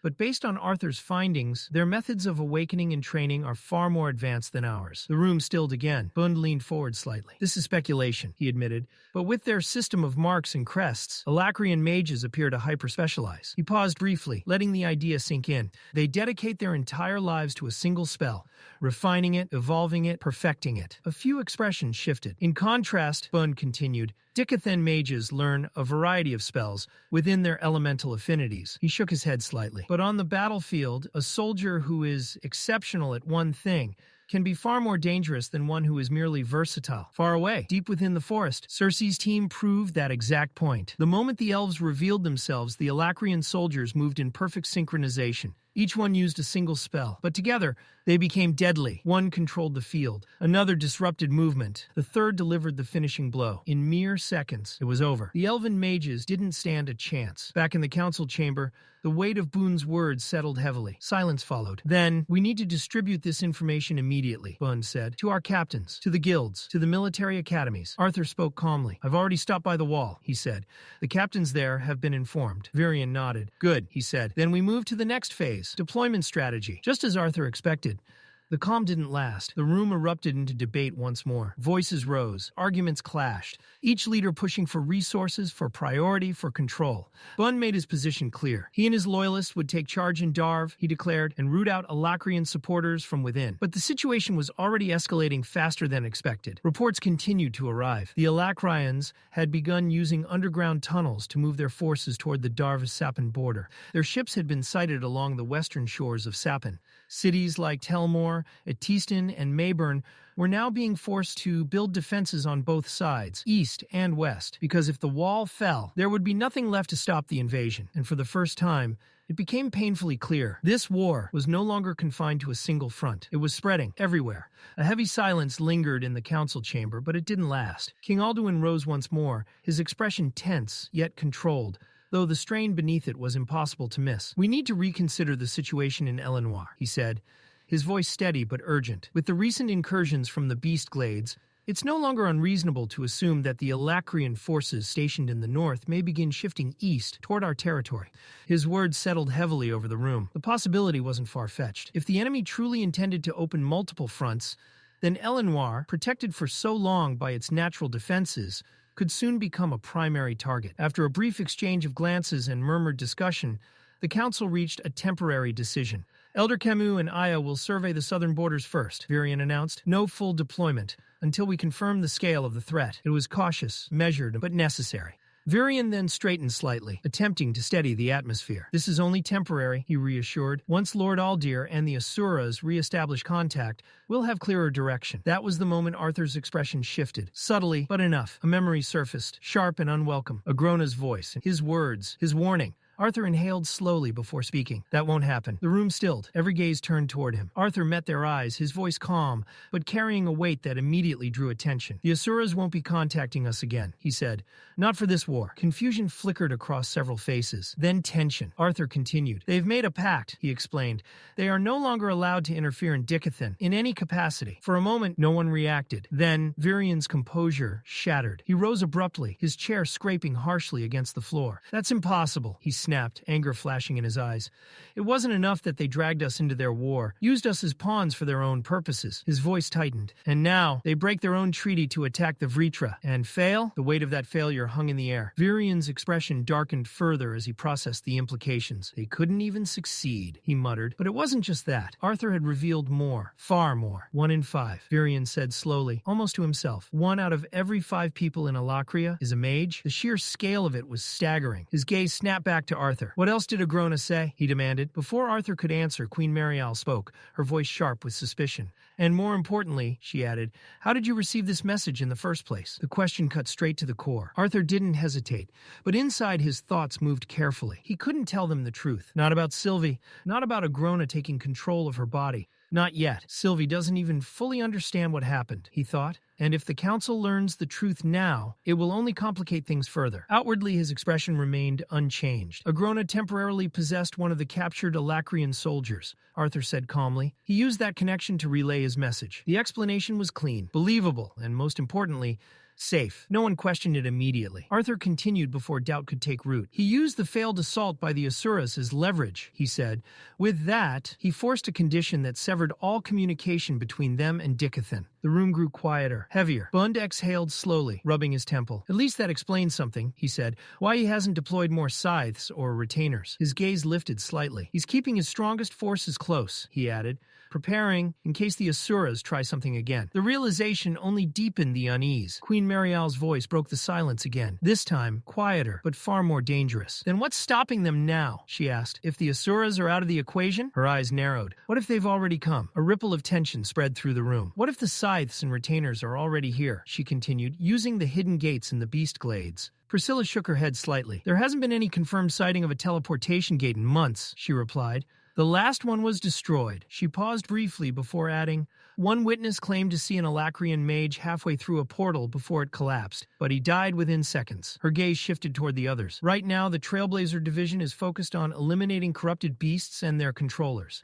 Finding new gates isn't their priority." King Blaine leaned back slightly, his expression grim. "Then we should assume the worst," he said. "If they can't come through gates, they'll come by sea." The room grew still. "Through the western coast," he added.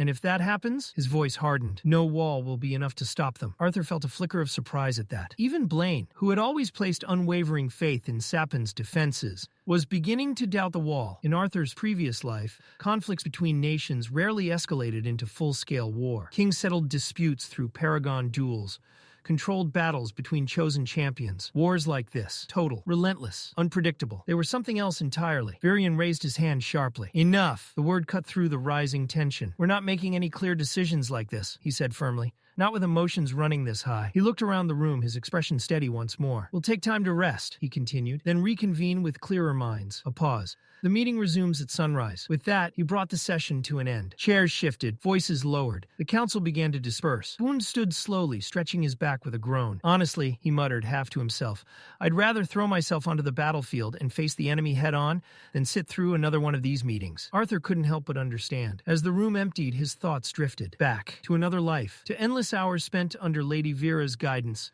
to the countless strategy lessons, the intricate board games, the simulations of war. At the time they had seemed overwhelming, demanding, exhausting. But now, standing in the middle of a real war, with real lives at stake, Arthur realized something. None of it, not a single lesson, had truly prepared him for this. Because this wasn't just strategy. This wasn't just war. This was the weight of an entire continent, resting on decisions that could never be undone. Arthur returned to his room completely drained from the endless council meeting. The silence felt almost unreal after hours of non-stop arguments, strategies, and tension. He let out a long breath and removed his heavy coat. The weight of everything still lingered in his mind. The thought of it all pressed heavily against his chest. Behind him, Sylvie quietly stepped into the room and closed the door. Her golden eyes followed him carefully as he dropped onto the edge of the bed with visible exhaustion. Sylvie tilted her head. Even without their mental connection fully active, she could easily tell what kind of mood he was in. For a moment, she simply watched him in silence, before suddenly walking closer, with a small smile spreading across her face. Do you want to see what I've been practicing? Arthur looked up curiously. Before he could answer, the surface of Sylvie's dress suddenly began to ripple. Arthur blinked. The dark fabric shifted like liquid, moving unnaturally across her body. The material folded inward before reshaping itself into an entirely different design. Arthur's eyes widened slightly. That's, he muttered. Sylvie gave a smug smile. It's not actually clothing. The surface of the dress shimmered again. My scales, she explained proudly. I can reshape them however I want now. Arthur stared at her with genuine fascination. That's actually incredible, Arthur admitted. Sylvie crossed her arms confidently. Obviously, Arthur chuckled softly for what felt like the first time all day. What else can you do? Sylvie walked casually around the room as she answered. For now, I've mostly been focused on functioning properly in this form, or as I prefer to call it, the bipedal form. Arthur laughed quietly. Sylvie continued grumbling. Honestly, I still don't understand how humans manage walking around like this all the time. These legs are horribly unstable. Still, she admitted, I can understand why the Asuras prefer humanoid forms. She slowly raised one hand in front of her. Mana manipulation is much easier like this. Even controlling Aether feels more natural. Arthur's expression shifted slightly at those words. That alone explained a lot. The Indrath clan almost always appeared in humanoid forms, despite being dragons. Arthur had once assumed it was simply preference or convenience. Now it made sense. Their bodies were simply better suited for manipulating higher forms of energy this way. The atmosphere inside the room gradually softened. It felt peaceful. Strangely peaceful. Arthur realized that although he and Sylvie constantly communicated mentally, actually talking like this, normally, casually, face to face, felt completely different, better, more human. Sylvie suddenly lifted her hand again. A sphere of white energy slowly formed above her palm. Arthur immediately stiffened. The mana inside the sphere was incredibly dense. Since the seal broke, Sylvia explained, carefully observing the glowing energy, my abilities have become a lot clearer. The white sphere crackled faintly. The Indrath clan specializes in ether, so most of my mana manipulation focuses on strengthening my body rather than using elemental spells. Arthur kept his eyes locked on the growing sphere. Most, he repeated carefully. Sylvie grinned mischievously. I can still release large amounts of mana when I want to. The sphere expanded further. The air inside the room immediately became heavier. Arthur's expression instantly changed. Sylvie, he said slowly, please don't destroy the room. The sphere continued growing. Or worse, Arthur added, staring at the ceiling nervously, the entire castle. Sylvie burst into laughter. Is the mighty Lance Arthur Leywin scared of a little girl now? Arthur folded his arms. The horns make the little girl act less convincing. Sylvie narrowed her eyes at him. Arthur continued with a smirk. Besides, you still trip over your own feet. Sylvie huffed dramatically before clapping her hands together. Instantly, the sphere of mana vanished. The room finally relaxed again. Arthur let out a relieved breath. Sylvie leaned back against the chair nearby and spoke more quietly this time. I'm glad the seal broke, she admitted. Arthur looked toward her. Sylvie's expression had softened. I'll finally be useful in battle again. There was excitement in her voice, but also uncertainty. She stared down at her own hands. At the same time, she continued slowly. There's a part of me that feels unfamiliar now. Arthur understood exactly what she meant. Ever since the seal shattered, her aura had changed. It was stronger, older, almost overwhelming at times. But Arthur smiled anyway. I'm sure you'll have plenty of opportunities to figure yourself out, he said confidently. Sylvie snorted lightly. That's not exactly comforting considering the current state of the world. Arthur sighed. She wasn't wrong. The meeting earlier had made one thing painfully clear. The war was escalating faster than anyone expected.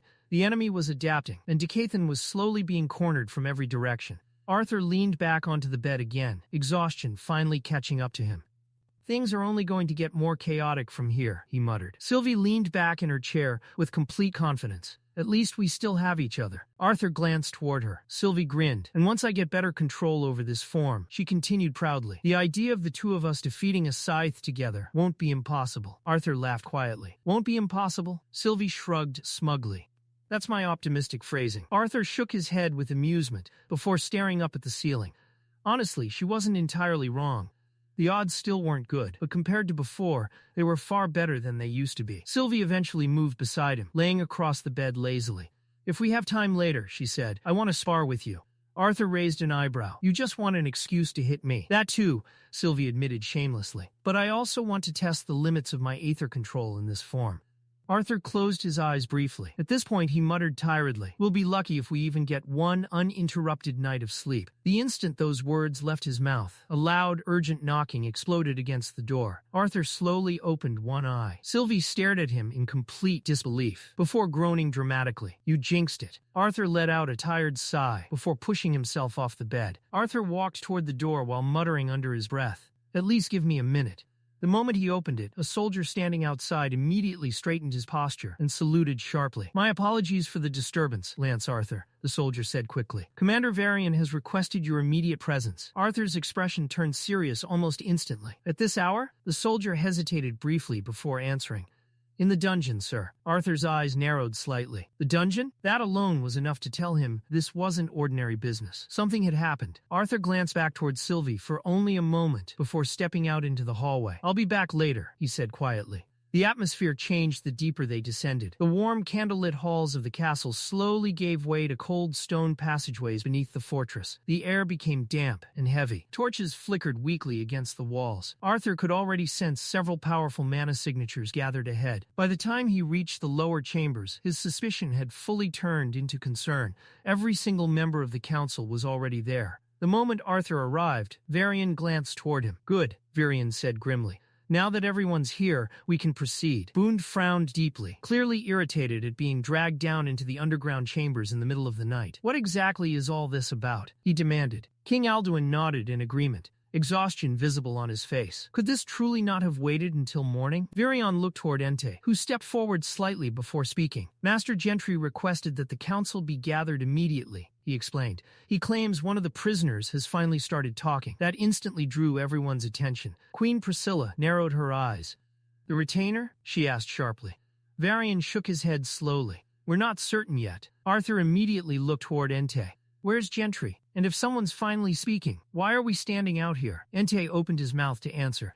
But before he could respond, the heavy metal door beside them suddenly creaked open. A thick cloud of dark smoke slowly poured out from the chamber. Several council members visibly recoiled at the smell that followed. Then Gentry stepped out. The old torturer calmly wiped his blood-covered hands with a cloth, as if cleaning dirt from simple labor. His expression remained completely casual despite the horrifying atmosphere surrounding him. My apologies for the delay, Gentry said politely. I was performing maintenance on the retainer's restraint system when I sent for everyone. Arthur immediately noticed fresh blood splattered across Gentry's sleeves. Varian wasted no time. What did the retainer say? Did you finally break him? Gentry smiled faintly. No. Queen Marielle's expression immediately darkened with fury. "Then why?" she snapped. "Did you drag us into this god-forsaken dungeon in the middle of the night?" Gentry remained perfectly calm despite her anger. "I may not have broken the retainer yet," he admitted. "But thanks to him, the traitor Radius has finally decided to speak." The atmosphere instantly shifted. Arthur's eyes narrowed. Radius. After everything that happened, after betraying Dicathen, after dividing the Dwarven kingdom from within, now he wanted to talk? Gentry continued. However, he added carefully, "There is one condition." Everyone waited silently. "He will only speak to Arthur." Every eye in the chamber immediately turned toward him. Buin's face twisted with rage. "That traitor split my kingdom in half. He destroyed the reputation of Darv and left me to clean up the mess afterward. And now he thinks he's in a position to make demands?" King Blaine folded his arms thoughtfully. "Perhaps he's trying to negotiate. A deal, maybe." Queen Mariel immediately rejected the idea. "If he wanted a deal," she said sharply, "he would have asked for Virion or another council member, not Arthur." Virion remained silent for a moment before finally speaking. "Maybe this has something to do with Elijah." Arthur's thoughts froze. The name alone was enough to stir old memories. Elijah. Even now, they still didn't know where he was or what had truly happened to him. Arthur's mind drifted unwillingly into the past. Their first meeting, Elijah's awkward smile, the academy, their battles together, the countless moments that slowly turned friendship into something deeper, something closer to brotherhood. Arthur clenched his fist slightly. Too many questions still remained unanswered, and somehow Radius might finally hold some of those answers. Gentry's voice interrupted his thoughts. It was difficult enough getting the traitor to speak at all. "If I may offer my opinion, it would be wise to take advantage of his willingness while it lasts." Silence filled the dungeon. The council members all looked toward Arthur now, waiting. The final decision rested with him. Arthur slowly turned toward Virion. Virion held his gaze for a long moment before giving a small nod. That was all the confirmation Arthur needed. Without another word, Arthur stepped forward. "Take me to him," he said coldly. Gentry smiled faintly before turning toward the dark corridor ahead. "This way, Lance Arthur," and together they disappeared deeper into the dungeon. Elsewhere, deep within the endless maze of the Eleanor Forest, Cersei sat quietly beside a small lake hidden beneath the dense canopy of ancient trees. Moonlight barely pierced through the thick fog hanging over the forest, but the still water reflected enough pale light to illuminate the exhausted Alacrian mage. For the first time in days, there was silence. No fighting, no arguing, no constant pressure from the mission. Only the soft sound of water shifting against the rocks and the distant whisper of wind moving through the trees. Cersei exhaled slowly as he removed part of his damaged armor and dipped a cloth into the lake water. Carefully, he began wiping dried blood and dirt from the cuts along his arms. He winced slightly. Still, it felt better than remaining covered in sweat, grime, and blood for another day. As he cleaned one of the deeper wounds near his shoulder, he leaned back against a nearby stone and closed his eyes briefly. Honestly, sneaking away from camp had absolutely been worth it. Cersei knew the others would complain if they found out, especially Fane, but after days of wandering through the cursed forest non-stop, he was starting to lose his mind. Of course, he hadn't been careless. Before coming here, he had carefully placed several concealment arrays nearby and checked the surroundings multiple times. Maeve's constant paranoia about being discovered was understandable, but so far their team had successfully avoided every elven patrol they encountered. Still, how was he supposed to complete this mission properly while feeling disgusting every second of the day? Cersei splashed water across his face with another tired sigh. Then, suddenly, Russell, his body, instantly froze. The bushes behind him shifted slightly. In the next instant, Cersei's entire expression sharpened. Mana surged quietly through his body as he immediately reached for his weapon, eyes locking onto the darkness behind him. The forest went silent. Another movement. Cersei stood up immediately, ready for an attack, but instead of an enemy, a familiar figure stepped awkwardly out from the bushes. "Relax," Cole whispered quickly while raising both hands. "It's just me." Cersei let out an annoyed breath. "Why did you follow me?" Cole shrugged his back of the head casually. "I wanted to make sure you were okay." Cersei stared at him for a moment before shaking his head in disbelief. "You left the barrier?" Cole shrugged. "I can't maintain it properly from this far anyway." Cersei immediately frowned. That answer only irritated him more. He quickly grabbed his mask from the ground and secured it back over his face before standing up fully. "We shouldn't be here," Cersei said firmly. "If Fane finds out both of us left our positions, he'll probably skin us alive." Cersei turned toward the forest, preparing to head back. But then, something changed. His body stiffened instantly. A cold sensation crawled down his spine. Someone was there. Cersei's eyes widened slightly as his mana sense spread outward through the fog. Behind them, Fast. Cole, before he could finish, 2 glowing green lights suddenly appeared within the darkness of the bushes. Eyes. Immediately after, several arrows exploded out of the fog at terrifying speed. Move. Cersei shouted. The 2 Alacrian instantly jumped apart as the arrows slammed into the ground where they had been standing moments earlier. Cole reacted quickly, swinging his hand outward. A burst of mana distorted the air around them, slightly altering the arrow's trajectory just enough for them to miss. The forest instantly erupted into chaos. Cersei's senses expanded desperately through the fog. 3 enemies, he said quickly. Elven scouts. More arrows cut through the trees toward them. We need to head back to camp now, Cersei warned. It's risky, but Fane and Maeve will be ready. Cole nodded immediately. The 2 sprinted through the forest as arrows continued chasing them through the fog. The elves were fast, far faster than normal soldiers. The distance between them was shrinking rapidly. Then suddenly, a blur shot past Cersei. Slash! One of the pursuing elves froze mid-step. A spear had pierced directly through his chest. Blood sprayed across the trees as the body collapsed instantly onto the forest floor. Fane stood there calmly, spear in hand. Without hesitation, he lunged toward the second elf. The remaining scout reacted quickly, drawing dual blades while trying to counterattack, but Cole immediately raised the defensive barrier between them. Several arrows slammed harmlessly into the shield as Fane closed the distance. The black-haired Alacrian moved with terrifying precision. In one smooth motion, he twisted his spear and drove it straight through the elf's torso. The blade burst out from the other side. The elf coughed blood before collapsing lifelessly. But the final scout was already moving. Instead of targeting Fane, the surviving elf instantly rushed toward Cole, recognizing the support mage as the easier target. His swing swung downward with deadly speed. Clang. The blade stopped inches from Cole's neck. The elf's eyes widened. Fane had intercepted the strike. His spear blocked the sword mid-swing with overwhelming force. Before the elf could react, move. Maeve's voice echoed through the forest. A barrage of blazing fireballs exploded through the trees. The flames slammed directly into the elf's body, one after another. The surrounding forest lit up orange as the explosions engulfed him completely. The scout screamed briefly before collapsing to the ground. His armor blackened and body burned beyond movement. Silence returned.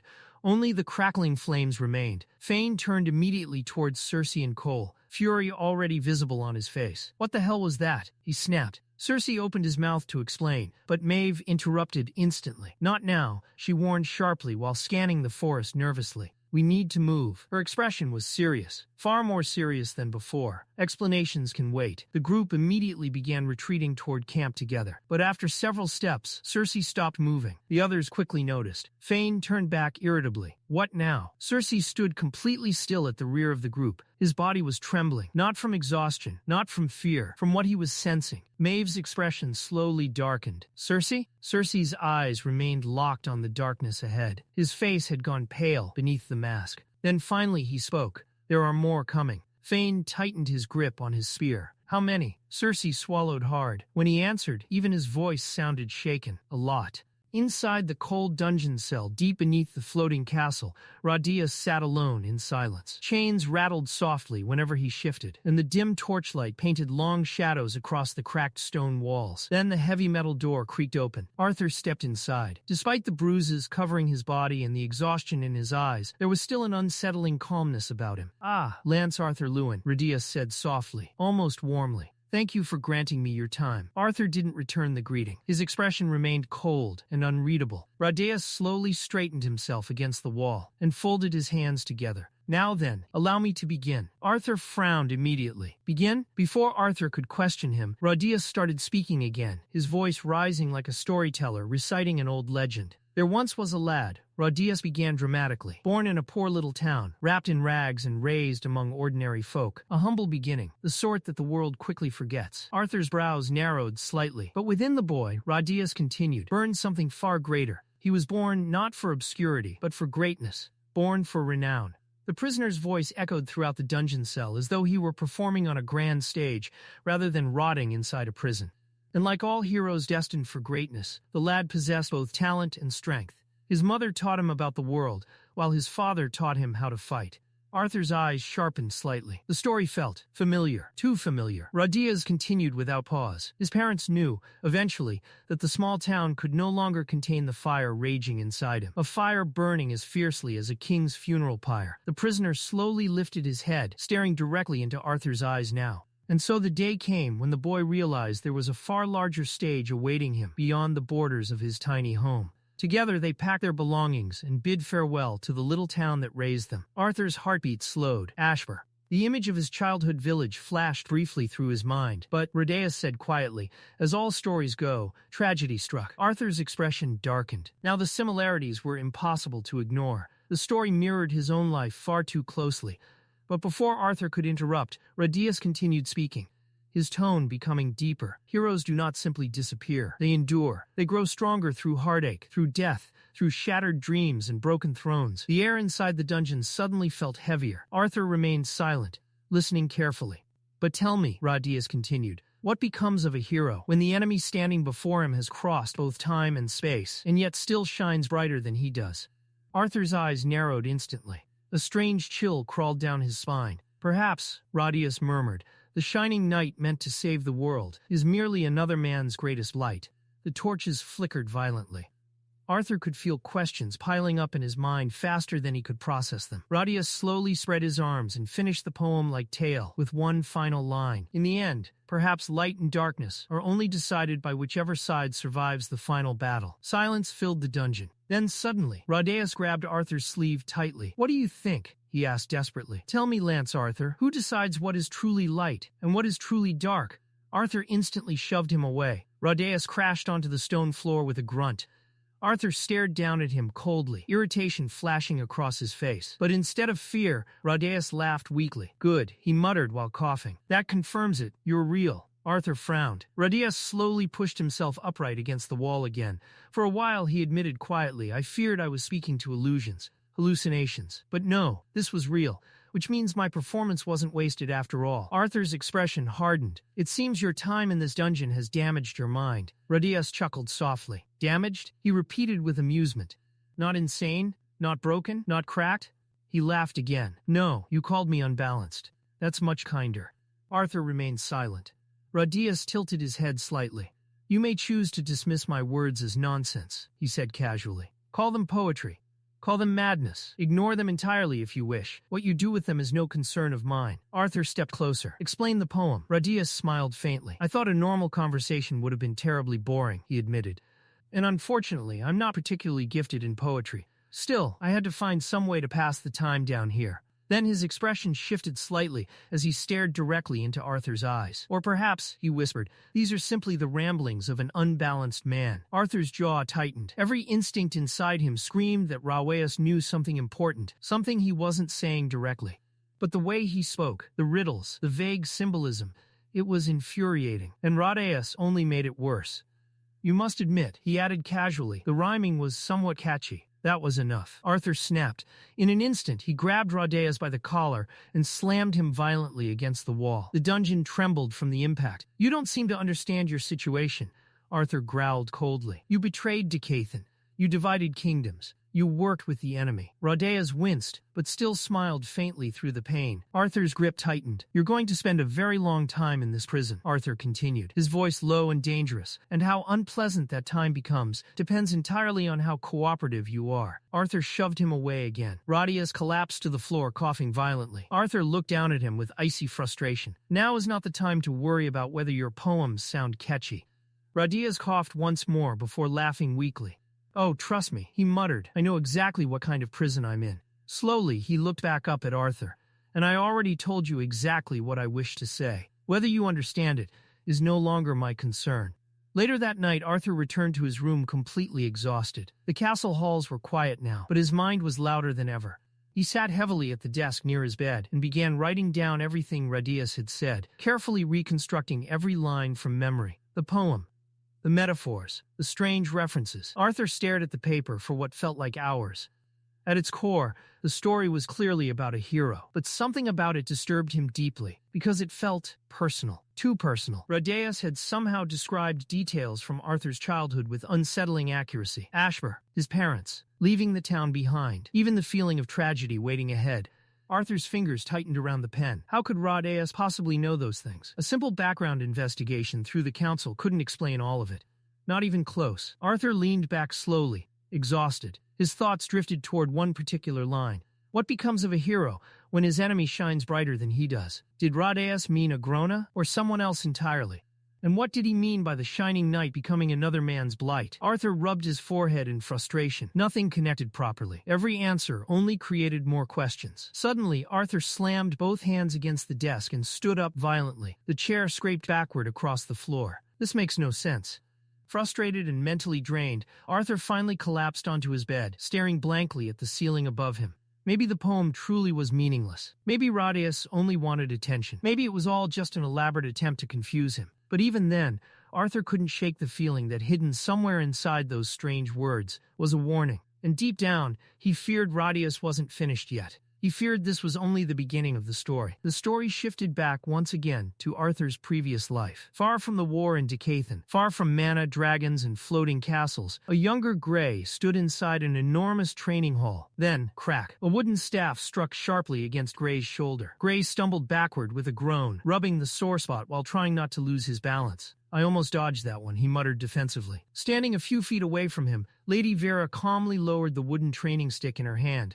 Her posture remained elegant and relaxed, yet there was something overwhelmingly oppressive about her presence. You almost dodged it, Vera repeated calmly, because you're still focusing too much on the weapon itself. Gray frowned slightly. Your vision is too narrow, she explained. You're watching my hands, my weapon, my movements. But a true fighter doesn't focus on isolated actions. She suddenly stopped directly in front of him. Your vision should encompass your opponent as a whole. Gray carefully adjusted his stance again, still wary of another sudden strike. Then Vera asked, "So tell me, Gray, what do you see now? What's different about me?" Gray looked at her carefully for a moment. Then, with the faintest hint of a smirk, he answered cautiously, "Aside from the obvious?" For a second, Vera simply stared at him. Then her eyes narrowed slightly in annoyance. "Don't get smart with me." But despite the scolding tone, a faint smile still appeared at the corner of her lips. Gray had become a difficult student, but also an incredibly promising one. Several months had passed since Vera rescued him from captivity. After his injuries healed, his real training had finally begun. And once it started, Vera wasted absolutely no time. She was ruthless as a teacher. Every mistake became a lesson. Every hesitation became punishment. Every weakness was exposed immediately. Yet strangely enough, Gray never hated it, because for the first time in his life, someone genuinely seemed invested in making him stronger. And everything around Vera reflected her overwhelming influence and wealth. The massive estate, the luxurious halls, the countless servants, the private training grounds, even the quiet elegance of her home spoke of immense power. Later that afternoon, Gray stood beside one of the estate's decorative pools, staring into the crystal-clear water below. His eyes widened slightly. Fish, real fish, living creatures swimming peacefully beneath the surface. Gray crouched down closer, completely fascinated. He had heard about fish before, of course, but growing up in poverty meant he had never actually seen one alive. Lady Vera stood nearby with her arms crossed. "So," she said calmly, "how do you plan to get better?" Gray glanced back at her. Then she pointed toward the pool. "Catch one." Gray blinked. "With my hands?" "Yes." Gray frowned slightly, but before he could move, Vera added another condition, a no key. That immediately caught him off guard. "No key?" Gray repeated. "Wouldn't they die if I pulled them out of the water? And these things probably cost more than my entire hometown." Vera waved dismissively. "Don't concern yourself with that. Just try." Gray reluctantly sighed before kneeling beside the pool. Then he struck.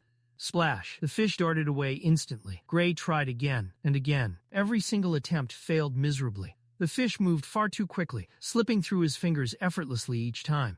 Soon, Gray's sleeves were soaked, his hair damp, and frustration written all over his face. Finally, he looked back toward Vera. "What's the point of this?" he asked tiredly. "Catching one barehanded is basically impossible." Without saying a word, Vera calmly stepped forward. Then, splash. Her hand entered the water once, and when she pulled it back out, a fish wriggled calmly in her grasp. Gray's eyes widened immediately. Vera casually released the fish back into the water. Gray stared at her suspiciously. "No, do it again." Vera raised an eyebrow. Then she reached down once more. Splash. Another fish, perfectly caught, slowly, effortlessly. Gray was completely stunned. "That makes no sense," he muttered. "Did you train the fish to swim into your hands or something?" For the first time all day, Vera actually looked offended. "Do I truly look like someone who would waste time doing something so pointless?" Gray immediately shook his head. "No, definitely not." Vera nodded once. Then her expression became serious again. "I showed you this because you and those fish are similar." Gray blinked in confusion. The moment the word left his mouth, Vera suddenly attacked him. Gray dodged purely on instinct. The strike missed him by inches. "There," she said calmly. "That speed of yours is remarkable. Frighteningly fast, actually. But it's wild. Untamed. Gray frowned. Untamed? Vera walked slowly around him again as she explained. The moment your opponent's muscles tense before an attack, your brain immediately sends signals to react. Your body moves before you consciously think. Gray listened carefully. If your opponent is inexperienced, Vera continued, that ability gives you a massive advantage. Then her tone sharpened. But against stronger enemies, your movements become predictable. Gray's eyes narrowed slightly. Vera gestured toward the pool. Just like those fish. I knew exactly how they would move once I reached for them. Gray slowly began understanding. A little. So, how do I fix it? Vera smiled faintly. By learning to respond instead of react. Gray frowned again. Aren't those basically the same thing? No, Vera said immediately. One is instinctual, the other is intentional. Until now, your training has focused mostly on conditioning your body. But I believe you're finally ready to learn proper combat awareness. Gray's eyes lit up slightly. Vera gently patted his head. We begin tomorrow. Gray groaned dramatically. Vera turned and began walking away. Oh, it'll be fun, she answered calmly. Then she glanced back at him with the faintest smile. For me, and you're late for school, Vera replied immediately. Your classes resume tomorrow. Just then, footsteps echoed nearby. One of the estate servants hurried toward them, clearly nervous. Lady Vera, young Master Gray. Gray looked up. What is it? The servant bowed quickly. There's an urgent call for you, sir, from someone named Nico. Gray's expression changed instantly. Nico? The servant nodded. There was apparently some kind of explosion at Whitholm Academy. The enforcers have locked down the entire campus and instructed students and staff to stay away until further notice. Gray froze. An explosion? At Whitholm, his mind immediately raced toward the worst possibilities. Nico, was he hurt? Without another word, Gray immediately turned toward the exit. But before he could leave, Vera's calm voice stopped him. Go, check on your friend, Vera said quietly. Then, return afterward. Gray nodded immediately. But before he rushed out completely, Vera added one final piece of advice. A panicked man may drown in a puddle, she said calmly, while a calm man may swim across an ocean. Gray paused briefly. Then Vera smirked faintly. And since your classes are apparently canceled for today, we'll continue your reaction training later. Without wasting another second, he sprinted toward the doors of the estate, desperate to reach Nico as quickly as possible. Behind him, Lady Vera quietly watched him leave. For the first time that day, a faint trace of concern appeared in her eyes. She only hoped everything was already not too late. Gray rushed through the halls. A strange sense of dread tightened around his chest as he sprinted toward the communication room. Without slowing down, Gray grabbed the communication receiver the instant he reached it. Nico? He called out immediately. Nico, are you there? For a brief moment, only static answered him. Then finally, Gray. Nico's trembling voice came through the line. The fear in his voice immediately made Gray's stomach sink. Nico, what happened? Gray asked quickly. Are you okay? On the other side of the call, Nico sounded completely panicked. I don't know what's happening, he stammered. I checked it a few days ago and everything was fine. It was working perfectly. Gray frowned in confusion. What are you talking about? Then Nico's breathing became uneven. The key restrainer, he whispered. It must have malfunctioned. Gray's eyes widened slightly, and then Nico said the words that made his chest tighten. This is all my fault. Gray immediately tried calming him down. Slow down, he said firmly. What are you blaming yourself for? You're not making any sense. There was another pause. Then finally, Nico spoke again. It's Cecilia. The moment Gray heard her name, his expression hardened. What happened to Cecilia? Nico inhaled shakily before answering. She had another accident. Gray's grip on the receiver tightened. His mind instantly went back to all the previous incidents. Cecilia's uncontrollable power, the strange surges of ki, the dangerous outbursts she could barely suppress. But from Nico's terrified voice alone, Gray already knew this incident had to be far worse than the others. Gray, Nico said desperately. Can you come to the academy right now? Gray stayed silent for a moment. The enforcers are here, Nico continued nervously. They've been questioning everyone, conducting interviews, asking all kinds of things. His breathing became more frantic. I'm scared, Gray. That single sentence hit harder than anything else. I think they're going to take her away. Gray's eyes narrowed immediately. Please, Nico begged quietly. Come as soon as you can. For several seconds, Gray said nothing. Then finally, he asked the question he was most afraid to hear the answer to. Is Cecilia alive? Nico answered immediately. Yes, she's alive. Gray let out a quiet breath of relief. But Nico continued. She's okay physically, I think. But they locked her up. Gray closed his eyes for a moment. This time was really bad, Nico whispered. She destroyed part of the administration building. Silence filled the room around Gray. Inside his mind, thoughts immediately began clashing against one another. If he asked Lady Vera for permission to leave, would she allow it? Probably not. Vera would likely tell him to stay focused on his future, to avoid unnecessary distractions, to let the enforcers handle the situation. And, honestly, part of Gray knew she would probably be right. Still, hearing Nico sound this terrified made something inside him twist painfully. Gray tried finding a way out of the situation without directly refusing. The enforcers told everyone to stay away from the academy, he said carefully. Even if I came, they probably wouldn't let me inside. He forced his voice to sound convincing. I want to help, but there's not much I can do right now. On the other end, Nico stayed silent briefly before speaking again. Then maybe we can meet somewhere else, he suggested quickly. We need to figure out what to do if they really try to take Cecilia away. Gray's chest tightened. He could hear the desperation in Nico's voice, the fear, the helplessness. And yet, Gray panicked internally. He didn't want to get dragged into this situation. Not now. Not when his future was finally beginning to change. Not when Vera had already started shaping him into something greater. Gray swallowed hard before trying to calm Nico down instead. Nico, listen to me, he said firmly. We don't even know what's going to happen yet. Panicking won't help anyone. Then, almost unconsciously, he repeated the same words Vera had told him earlier that day. A panicked man can drown in a puddle, Gray said slowly, trying to remember the exact quote, but a calm man can swim across an ocean, or something like that. He rubbed his forehead awkwardly. The point is, we need to stay calm. Nico took a shaky breath. Yeah. For a moment, it sounded like he was trying to steady himself. But then he asked again quietly, so, where should we meet? Gray froze. The guilt hit him immediately. But instead of agreeing, he shut the idea down completely. I can't come, Gray said flatly. I have lessons. The moment the words left his mouth, the atmosphere changed. Gray quickly continued before Nico could respond. Don't worry so much. Everything's going to be fine. Even as he said it, the words sounded hollow. Still, he kept going. You just need to keep your head down and avoid causing trouble.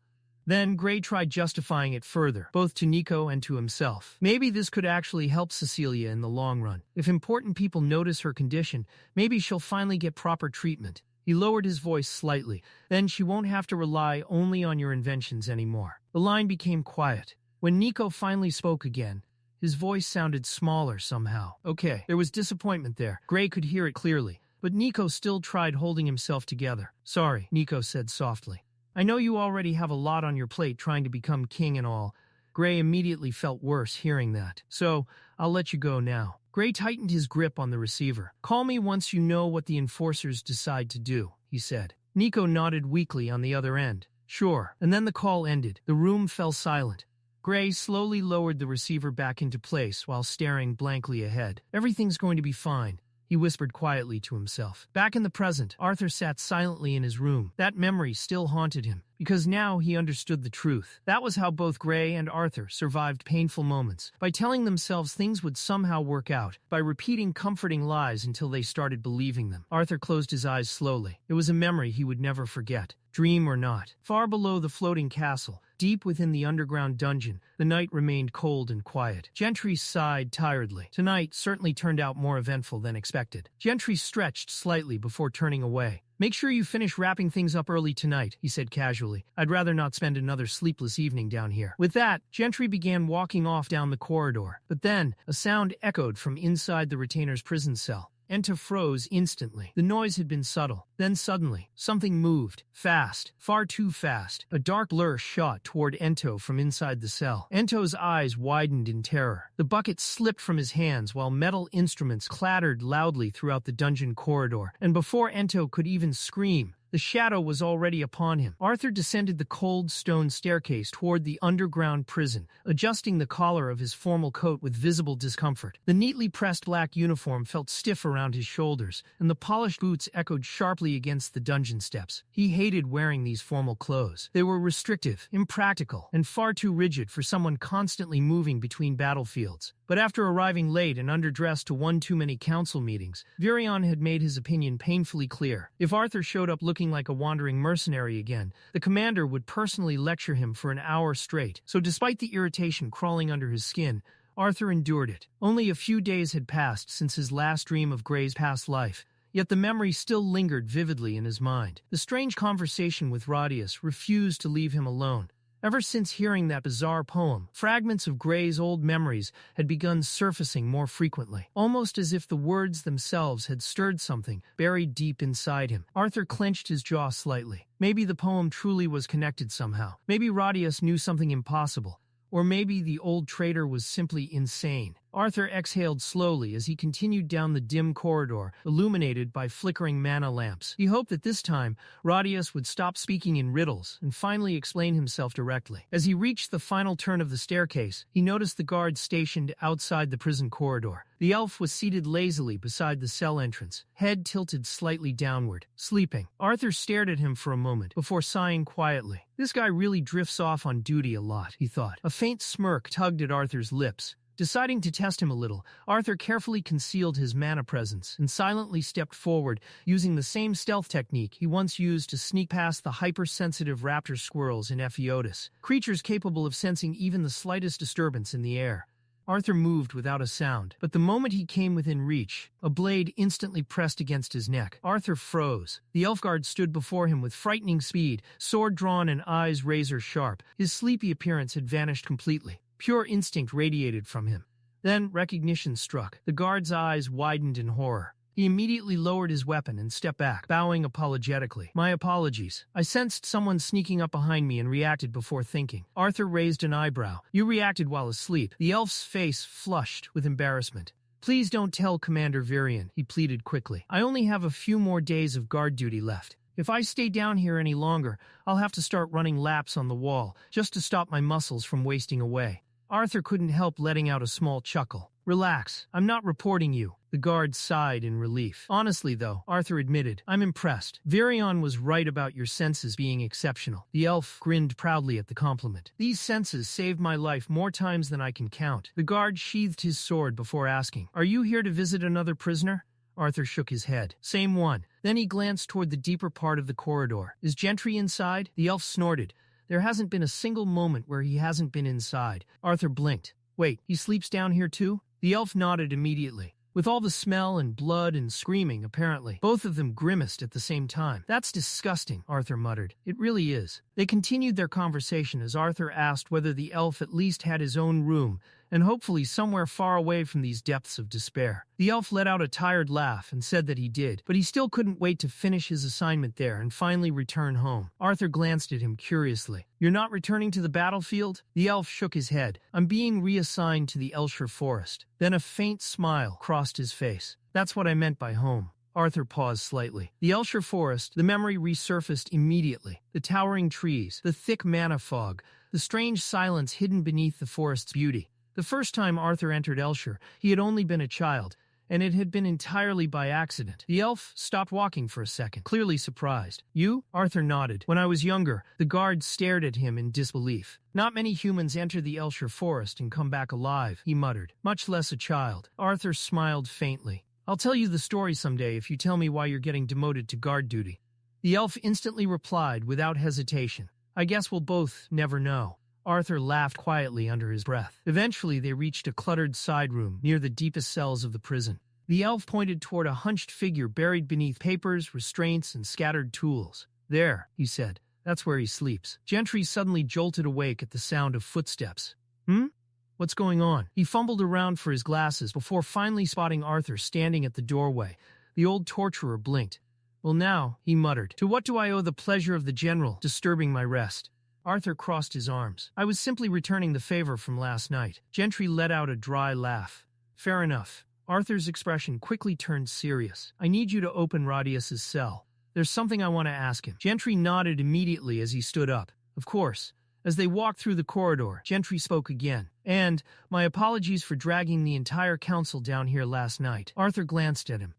"You thought Radius was finally going to reveal something important. I still think he might."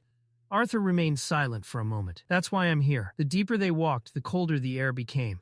Eventually, they arrived outside Uto's reinforced containment chamber. Arthur frowned slightly. Something felt wrong. Gentry reached for the mechanism and slowly opened the chamber door. The moment the door creaked open, dark smoke spilled into the hallway. Arthur's eyes narrowed instantly. Gentry froze. The elf guard immediately stepped forward with his sword drawn. As the smoke slowly cleared, the horrifying scene inside became visible. Ento lay collapsed on the floor. Blood seeped through the gaps in his suit as broken tools and overturned buckets scattered across the room. The entire chamber looked devastated. Black spikes of corrupted mana erupted violently from the ground, and walls like twisted spears, tearing apart the prison floor. And in the middle of it all, Udo sat slumped against the wall, barely conscious. Yet despite his condition, a twisted grin stretched across the retainer's face the moment he saw Arthur. Arthur's eyes widened slightly. That's impossible. The restraints were still active. Udo's mana should have been completely sealed. Gentry immediately rushed toward the retainer, while the elf guard focused his senses outward. "There's nobody else here," the elf reported sharply. "I can't sense any intruders." Arthur stepped cautiously into the chamber, confusion growing rapidly. Did he somehow break free? Arthur muttered. But something felt off. Udo wasn't escaping. He wasn't even moving properly. And then Arthur realized something far worse. Radius. Arthur instantly turned and rushed toward the neighboring cell. The metal door stood partially open. Arthur reached it in seconds and stopped cold. Radius lay sprawled across the prison floor. Dark spikes had pierced completely through his body. Blood spread beneath him in thick crimson pools. His eyes were empty, dead. For a brief moment, silence consumed the entire corridor. Arthur stared at the corpse in shock, his mind racing violently. Then Udo laughed weakly from behind him. A slow, broken laugh filled with cruel amusement. The next morning, the atmosphere inside the floating castle felt far heavier than usual. The bright halls that once carried the quiet comfort of safety now felt tense and suffocating. Inside the grand meeting room, every member of the council had gathered once again. Virion stood at the head of the chamber with a grim expression etched across his face. The exhaustion in his eyes was impossible to hide. Beside him stood Gentry, the usually composed torturer looking pale and visibly shaken. The memory of what happened in the dungeon clearly hadn't left him. Virion looked toward him and spoke in a firm but controlled tone. "Describe everything exactly as it happened. Leave out no details." Gentry swallowed hard. Before he could answer, Queen Priscilla spoke gently from her seat. "We understand your distress," she said calmly. "But if we fully understand the incident, perhaps we can determine what truly happened and prevent it from occurring again." Gentry nodded weakly, trying to compose himself. His voice faltered slightly. "I could have stopped it." The room remained silent. Gentry lowered his head. "But I was asleep." King Blaine narrowed his eyes. "You didn't hear anything at all?" Before Gentry could answer, the elf guard Albold stepped forward. "I can personally assure the council," he said confidently, "that if there had been any struggle or intrusion, I would have heard it, even from the first floor of the dungeon." Arthur glanced briefly toward the elf. After witnessing his senses firsthand earlier that morning, Arthur knew the man wasn't exaggerating. Then Arthur himself spoke. "As I mentioned before," he said steadily, "by the time we arrived, they were already dead." Queen Mariel turned toward him immediately. "Then explain exactly what you saw." Arthur nodded once before recounting the scene carefully. "When we entered the chamber, the room was already covered in black spikes. Ento was still barely alive at the time. Albold continued from there. Udo was leaning halfway outside his cell," the elf explained. "One of the spikes had pierced directly through his mana core. We couldn't determine whether he escaped on his own or whether someone helped him." He paused briefly before continuing. "I intended to investigate the chamber further while General Arthur. I went to Radaeus' cell." Arthur finished for him. The room grew even quieter. "I wanted answers regarding the poem he recited the previous night," Arthur explained. "But when I reached the cell, Radaeus was already dead." Arthur's eyes hardened slightly as the image resurfaced again in his mind. His body had been pierced straight through the heart by the same black spikes. Several council members grimly exchanged looks. Arthur continued calmly. Gentry had been sleeping near the chamber, and Albold was guarding the main entrance. "Earlier this morning, Albold was capable of detecting me even after I completely concealed my mana presence." Arthur looked toward the council directly, and between the prison levels and the upper floors, there were numerous guards stationed throughout the castle. If someone truly infiltrated this place, Arthur paused slightly. They left absolutely no traces behind. Silence settled heavily across the room. The situation made no sense. Virion eventually spoke. "Since every witness account aligns perfectly," he announced, "the council has concluded that none of you were involved in the deaths." Gentry visibly relaxed slightly at those words, though the guilt still remained written across his face. Arthur remained silent, but internally his thoughts continued racing. The deaths of Radaeus and Uto were catastrophic. Not only had Dicathen lost 2 major prisoners, but one of them had been a retainer living proof that the enemy could bleed. Keeping Uto imprisoned had given the people of Dicathen a sense of control, a symbol that the war was still manageable. Now even that illusion was gone. As for Radaeus, the council didn't mourn the traitor himself. But the information buried with him was another matter entirely. Virion eventually turned toward Gentry. You are granted temporary bereavement leave until the council requires your services again. Gentry bowed deeply. Understood. Virion then looked toward Albold. You will return to the Elshire Forest immediately and assist the forces stationed there. The elf stood straight and saluted sharply. Yes, Commander. Arthur quietly observed the council members as the meeting continued. Despite their composed expressions, he could tell every single one of them understood the danger of the situation. If word spread that enemy prisoners had somehow died inside the most secure location in Dicathen, panic would spread instantly. So, the council made the same choice countless rulers throughout history had made when faced with fear and uncertainty. They buried the truth. The incident would be covered up completely. No public announcement, no rumors, no mention of infiltration. Virion finally turned toward Arthur. Until further notice, you will remain on standby.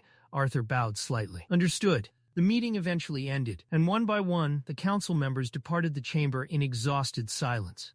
Later, Arthur found Virion standing alone beside one of the massive castle windows. The old commander stared quietly at the floating city below. Far beneath the castle, children ran through the streets laughing while merchants opened their shops for the day. Families walked together peacefully. To them, the floating castle still represented safety. Arthur stepped beside Virion. You must be worried about everyone's safety, Arthur said quietly. 3 people were killed inside the most secure location in Dicathen, most likely by enemy forces. Virion didn't answer immediately. Instead, he continued looking outside. After a long pause, he finally spoke. Do you really think I'd allow civilians to remain here if I believed they were in danger? Arthur stayed silent. But inwardly, he admitted Virion had a point. If an enemy infiltrator truly possessed the ability to enter the castle unnoticed, then why target prisoners? Why not assassinate council members? Or the lances? Why kill Radaeus and Uto specifically? The more Arthur thought about it, the less sense it made. And yet, Agrona's words continued echoing in his mind. Arthur remembered the conversation clearly, Agrona speaking through Sylvie's body, calmly discussing the war as though human lives were nothing more than pieces on a board. What do you suppose the statistics are in Alakria? Agrona had asked him. Arthur remembered the cold certainty in his voice. And then the warning.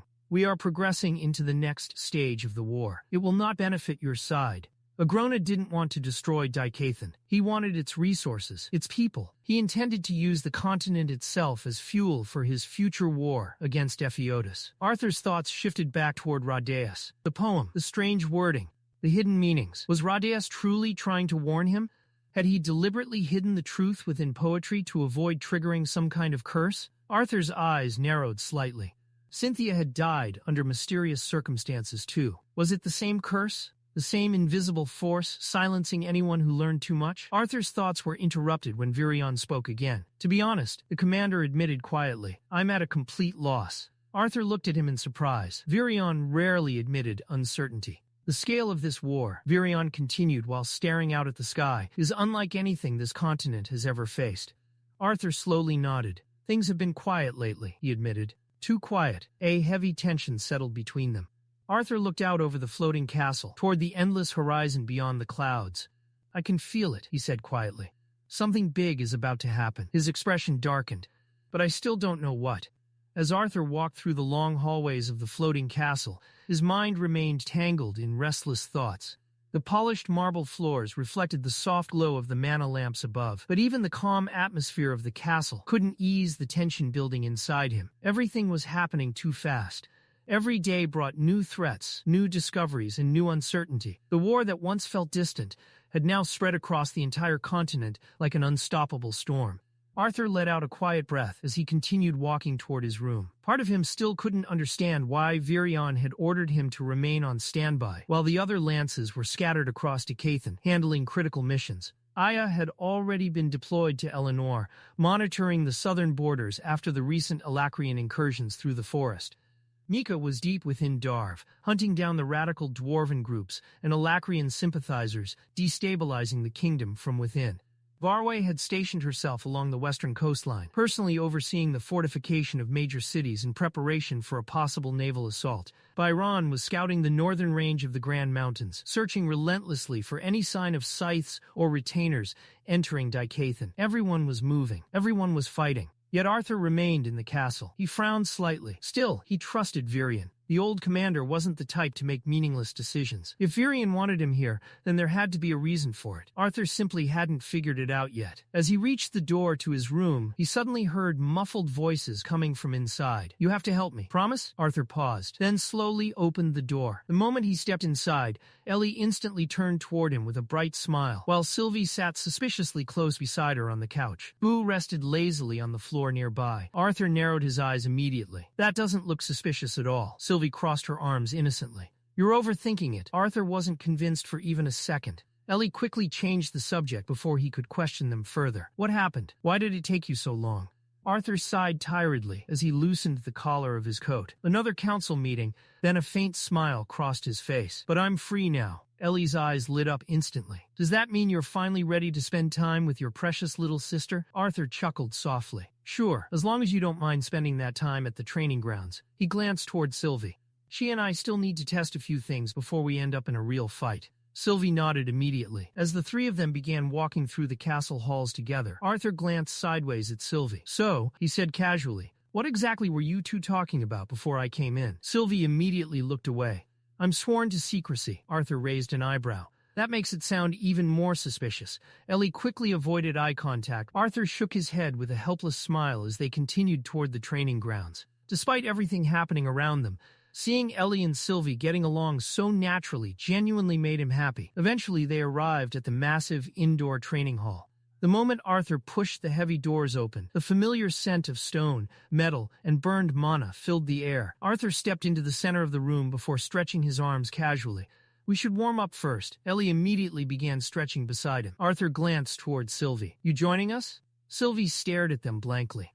"Why?" Ellie giggled. "To loosen your body before training." Sylvie hesitated before awkwardly attempting to copy their movements. Her human form still clearly felt unnatural to her. Every stretch looked stiff and unbalanced, and several times she nearly lost her footing. Arthur tried not to laugh. Eventually, Sylvie leaned too far sideways and nearly toppled over completely, but Ellie quickly caught her before she could hit the floor. Sylvie blinked in surprise. Ellie smiled proudly. "See? You're getting better already." Arthur shook his head in amusement. "All right, let's start the real training before one of you breaks something just by stretching." Sylvie straightened herself before walking toward the center of the arena. "How do you want to do this?" Arthur asked. Sylvie raised a hand. "Just stand still for a moment." Almost immediately, a glowing sphere of white energy began forming around her palm. The mana condensed rapidly into a dense, shining projectile. Then, whoosh, she fired it directly toward Arthur like an arrow. Arthur instantly swatted the projectile aside with the back of his hand, but despite casually deflecting it, his expression shifted slightly in surprise when he noticed a faint burn mark left behind on his skin. Arthur blinked. "When did you learn to use mana arrows?" Sylvie looked mildly pleased with herself. "Watching Ellie manipulate elemental mana gave me a few ideas." Then several more glowing arrows rapidly formed around her hands.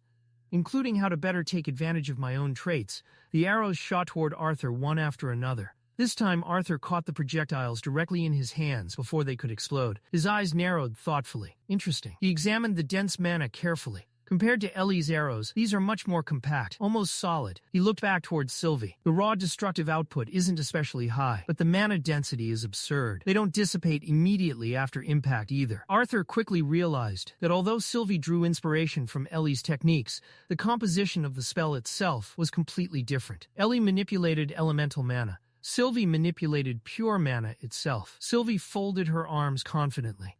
Dragons can only manipulate ether and pure mana. Arthur glanced at the glowing energy still lingering around her hands. Then what exactly is this arrow? Sylvie hesitated slightly. "I'm not entirely sure." That answer immediately caught Arthur's attention. Sylvie looked down at her hands thoughtfully. "Ever since I started spending more time in my human form, I've gotten a much better understanding of my core." Her expression slowly became more uncertain, but there's still a part of it I can't fully access. Arthur smirked slightly. "Maybe you'll unlock it once you get stronger." Then dozens of fireballs suddenly materialized around him. The temperature inside the training room instantly rose. "For now," Arthur continued, "let's test how versatile your control over pure mana really is." The fireballs launched simultaneously. The arena exploded into flames. Ellie quickly shielded herself from the heat while Boo growled uneasily. But when the fire finally cleared, Sylvie stood completely unharmed. A translucent white mana barrier surrounded her body flawlessly. Not even a scratch reached her.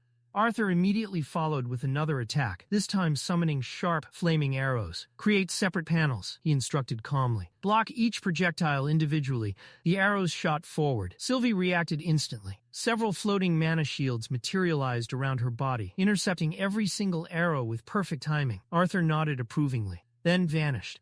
In the next instant, he appeared directly behind Sylvie in her blind spot. Arthur swung his blade toward her side, attempting to catch her off guard. But before the strike could land, black and violet dragon scales instantly spread across Sylvie's arm, hardening into armor. Clang! Arthur's attack bounced harmlessly away. Sylvie turned toward him smugly. Arthur couldn't help smiling. Your mana control is impressive, he admitted honestly, and your reserves are massive. He studied the scales covering her arm. Your natural defenses are strong too, even if this form slows your physical movement slightly. Then his expression became more serious. But your attacks still aren't strong enough to threaten a retainer or scythe yet. Sylvie nodded without arguing. My defenses are weaker in this form too, she admitted, and you definitely held back just now. She glanced toward Dawn's ballad resting in Arthur's hand. If you actually swung seriously with that sword, I probably would have lost an arm. Arthur smiled slightly but didn't deny it. Sylvie continued explaining. My mana control is far better in this form, but my dragon form allows me to release much larger amounts of mana at once. Arthur nodded thoughtfully. Less refined, but more destructive. Exactly. Arthur then raised a hand again. One more test. Sylvie tilted her head curiously. Create a square mana panel in front of me, Arthur instructed, and keep it stable. A glowing shield appeared instantly before him. Arthur took a stance, then struck it. The impact shook the entire arena floor. But the shield didn't break. Arthur's eyes widened slightly in genuine surprise. Good. Then he pointed toward the opposite side of the room. How far can you maintain control? Sylvie sent the shield floating across the arena, while Arthur observed carefully. Keep moving it. The shield twisted, rotated, accelerated, and shifted direction rapidly through the air while Sylvie maintained full control over it. Arthur watched closely, then suddenly spoke again. Now converted into an arrow, the shield instantly collapsed inward before reshaping itself into a glowing projectile. Sylvie fired it forward immediately. Arthur smiled. Not bad at all. At this point, Arthur finally began understanding how they could properly coordinate during battle. Sylvie's control, defense, and adaptability could complement his combat style perfectly. And as the two of them resumed sparring, Ellie stood quietly near the sidelines beside Boo, watching the overwhelming exchange of power unfold before her eyes. Explosions shook the arena. Mana clashed violently. Arthur and Sylvie moved at speeds Ellie could barely follow. And for the first time in a long while, Ellie truly realized just how massive the gap between her and them had become.